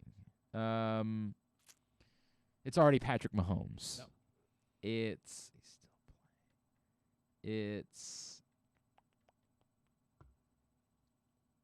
Russ. No. He's playing for his 2nd team. He's playing for his 2nd team. Still playing and playing for his 2nd team. Stafford? Matthew Stafford. Yeah. With 10. Yeah, I guess that does make sense. Trailing all the time, you just keep throwing and throwing and throwing and throwing and throwing. Yeah, I'm with Jeremy on them. I'm not a full believer in the Rams in any way. Like, they certainly have the roster, but I got to see him do it before I believe they can do it. Jalen Ramsey smack his own teammate in the face mask yesterday? That and who was it that punched? Was it Jalen Ramsey that punched him in the butt? Who punched Chuck Clark in the butt? That was Odell Beckham. It was Odell Beckham. Thank you. Yes, because of course it would have to be the offense that was on the field. What the F was that? It was like, he's trying to go for the ball. I'm like, that's what he's saying he's trying to do? There was no world in which he was punching anywhere near the ball. Like, I've talked about this a lot. Like, NFL has to do something about this. The rule's going to have to be, you can't just have guys out there swinging and say, well, they were going for the ball. They were trying to, like, the rule's going to have to be, you want to try to punch the ball out? Fine. But if you miss, it's going to be a personal foul. Mm-hmm. You do it twice during a game, you're getting ejected. You know, you could say, well, in that moment, Odell Beckham probably would have done it anyway because they're on the 4-yard line. So what's 2 yards, going backwards? Fine. Like, I guess it's going the other way. So it's Sorry, I strike that. It'd be 19 yards. But they still would be pinned back deep. Mm-hmm. You want to do it, go for it. But if you miss and you just punch a dude, it's going to be a personal foul. Plain and simple. When T.J. Watt was just uppercutting the dude. Straight up uppercut him Well, like I think 6 he times. did get flagged in that game. I think he did. But he should have been thrown out of the game. I don't disagree. Like, the NFL has to do something about this because you just have guys out there throwing punches. Like, it can't just be okay. Tubular brought to you by Mobile One. Mobile One full synthetic motor oil helps extend engine life. Visit your local Jiffy Lube service center. Ask for Mobile One. Here's what's coming up tonight. Browns Steelers, 8:15 on ESPN. There is a Manning cast, and they're putting Aaron Rodgers on. And I'm sure they'll ask all the hard questions. And they're putting Roger Goodell on. I'm sure they'll ask him a lot of tough questions. Does the toe make an appearance? I'm not. I will choose. I will not be involved in the Manning cast this evening. But it's the last one for the year. 8:15 on ESPN. Maybe the last one for the regular season. Maybe they're doing one for the playoffs. I don't know. Maryland's in action tonight, but you probably won't watch because it's on at the same time as football. Maryland's playing Iowa tonight at 9 on the Big Ten Network. Towson and Drexel at 6 o'clock on CBS Sports Networks. They're on TV, and they're very good. I would watch that. The rest of the college basketball, find at glennclarkradio.com. Hornets Wizards, 7 on NBC Sports Washington. NBA TV's got Grizzlies Nets at 7:30, Heat Warriors at 10. The USA Network now is where you find all of the old NBC Sports Network stuff. It's shifted over to USA. Wolverhampton Wanderers and Man U at 12:30. WWE Monday Night Raw at 8. Some non-sports highlights. The Bachelor is back on ABC at 8 o'clock. Was it gone? I didn't know it was gone. I don't know. The Neighborhood at 8 o'clock on CBS. Keenan's show at 8 and 8:30 on NBC. Late show, the Tonight Show starring Jimmy Fallon has Anthony Anderson, Adam Devine, and Carly Pierce, and that's really about it. I gave Abbott Elementary a look-see. I think there's something there. I might give another look at that one moving forward. Unlike Home Economics, where there just wasn't anything there, I think there might be something there with Abbott Elementary. Is that on tonight? I don't know. I have no idea if it's on tonight. I don't know what it is. I watched it on Hulu. Oh, gotcha. But it's an ABC show. Like, I know they're putting on ABC. And I think those NBC comedies they rolled out in December start to come back again this week, like American Auto and The Crew and Mr. Mayer's, I guess, coming back at some point. Yeah. And those I liked. I definitely liked American Auto. I was in on that one. The Crew, I'll give it a little bit more time. I beside myself. They did 6 episodes of Letterkenny this season. I have no idea what the F that's about. 6. And it ended, and I was like, well, we're going to watch the next episode now. It was just over. Yeah. What the F? Yellowstone's already over. I'm very upset about that. How many episodes was that? 10. Well, okay, that's more of a. But I get it. I still you want more. I get that. And then there was no new episode of 1883 last night, which I did not know. That's weird. They've only done 3, and there was no new episode yesterday. I was like, what the hell? I don't get that at all. It doesn't make any sense. All right. Thanks today to Le'Rpn McClain. If you missed that, really incredible, powerful stuff with Le'Rpn McClain. Thanks also to our buddy Adam Amin. And to Jeremy Conn. We'll get all that and slaps up in the greatest hits section of the Archives. tab at glennclarkradio.com. Our buddy Spiro Marikis is going to be back in studio tomorrow. I don't even know what we're going to fight about, but I love Spiro. Speaking of Towson and how good they've been this season, Towson play-by-play man Spiro Marikis will join us in studio in the 11 a.m. hour tomorrow. We're going to begin our coverage of Ben Roethlisberger's quote-unquote maybe final game. The man that's responsible for Ben Roethlisberger being a thing, Gary Baxter, former Ravens cornerback, will join us tomorrow morning. As you remember, it was Gary Baxter who injured Tommy Maddox all those years ago and brought Ben Roethlisberger. He was going to play at some point, clearly. It's not. But you get it. That's the reason that Ben Roethlisberger became a quarterback. We're going to catch up with Gary Baxter. It's been too long. Looking forward to that. And Patrick Stevens joins us as he always does on Tuesday, Stuff and Things. Thanks, everybody at PressBox, all of our great sponsors and partners, including CCBC, Glory Days Grill, Royal Farms, ExxonMobil, K&S Automotive, the Maryland Lottery, Grade 8's Memorabilia, Live Casino Hotel, Baltimore area Chick-fil-A restaurants, Maryland Department of Transportation, Underdog Fantasy Football, Duffy's Garage in Baldwin, Window Depot, your local Toyota dealer, buyatoyota.com, and MyBookie. Thanks to Paul Valley. Follow him on Twitter, at Paul Valley III. Hopefully he'll be able to leave. We don't know that, but hopefully he'll be able to leave today and get home. Everybody be safe. Follow us on Twitter and Instagram at Glenn Clark Radio. Have a great Monday night. Go Maryland, go Towson, Dukes. And I guess should we be rooting for the Steelers tonight? Because the Browns. I don't know. You're not going to get me to say it. I don't think the Jags can beat the Colts. So Yeah. You're not going to get me to say it out loud for sure. Duke sucks. Ohio State sucks too.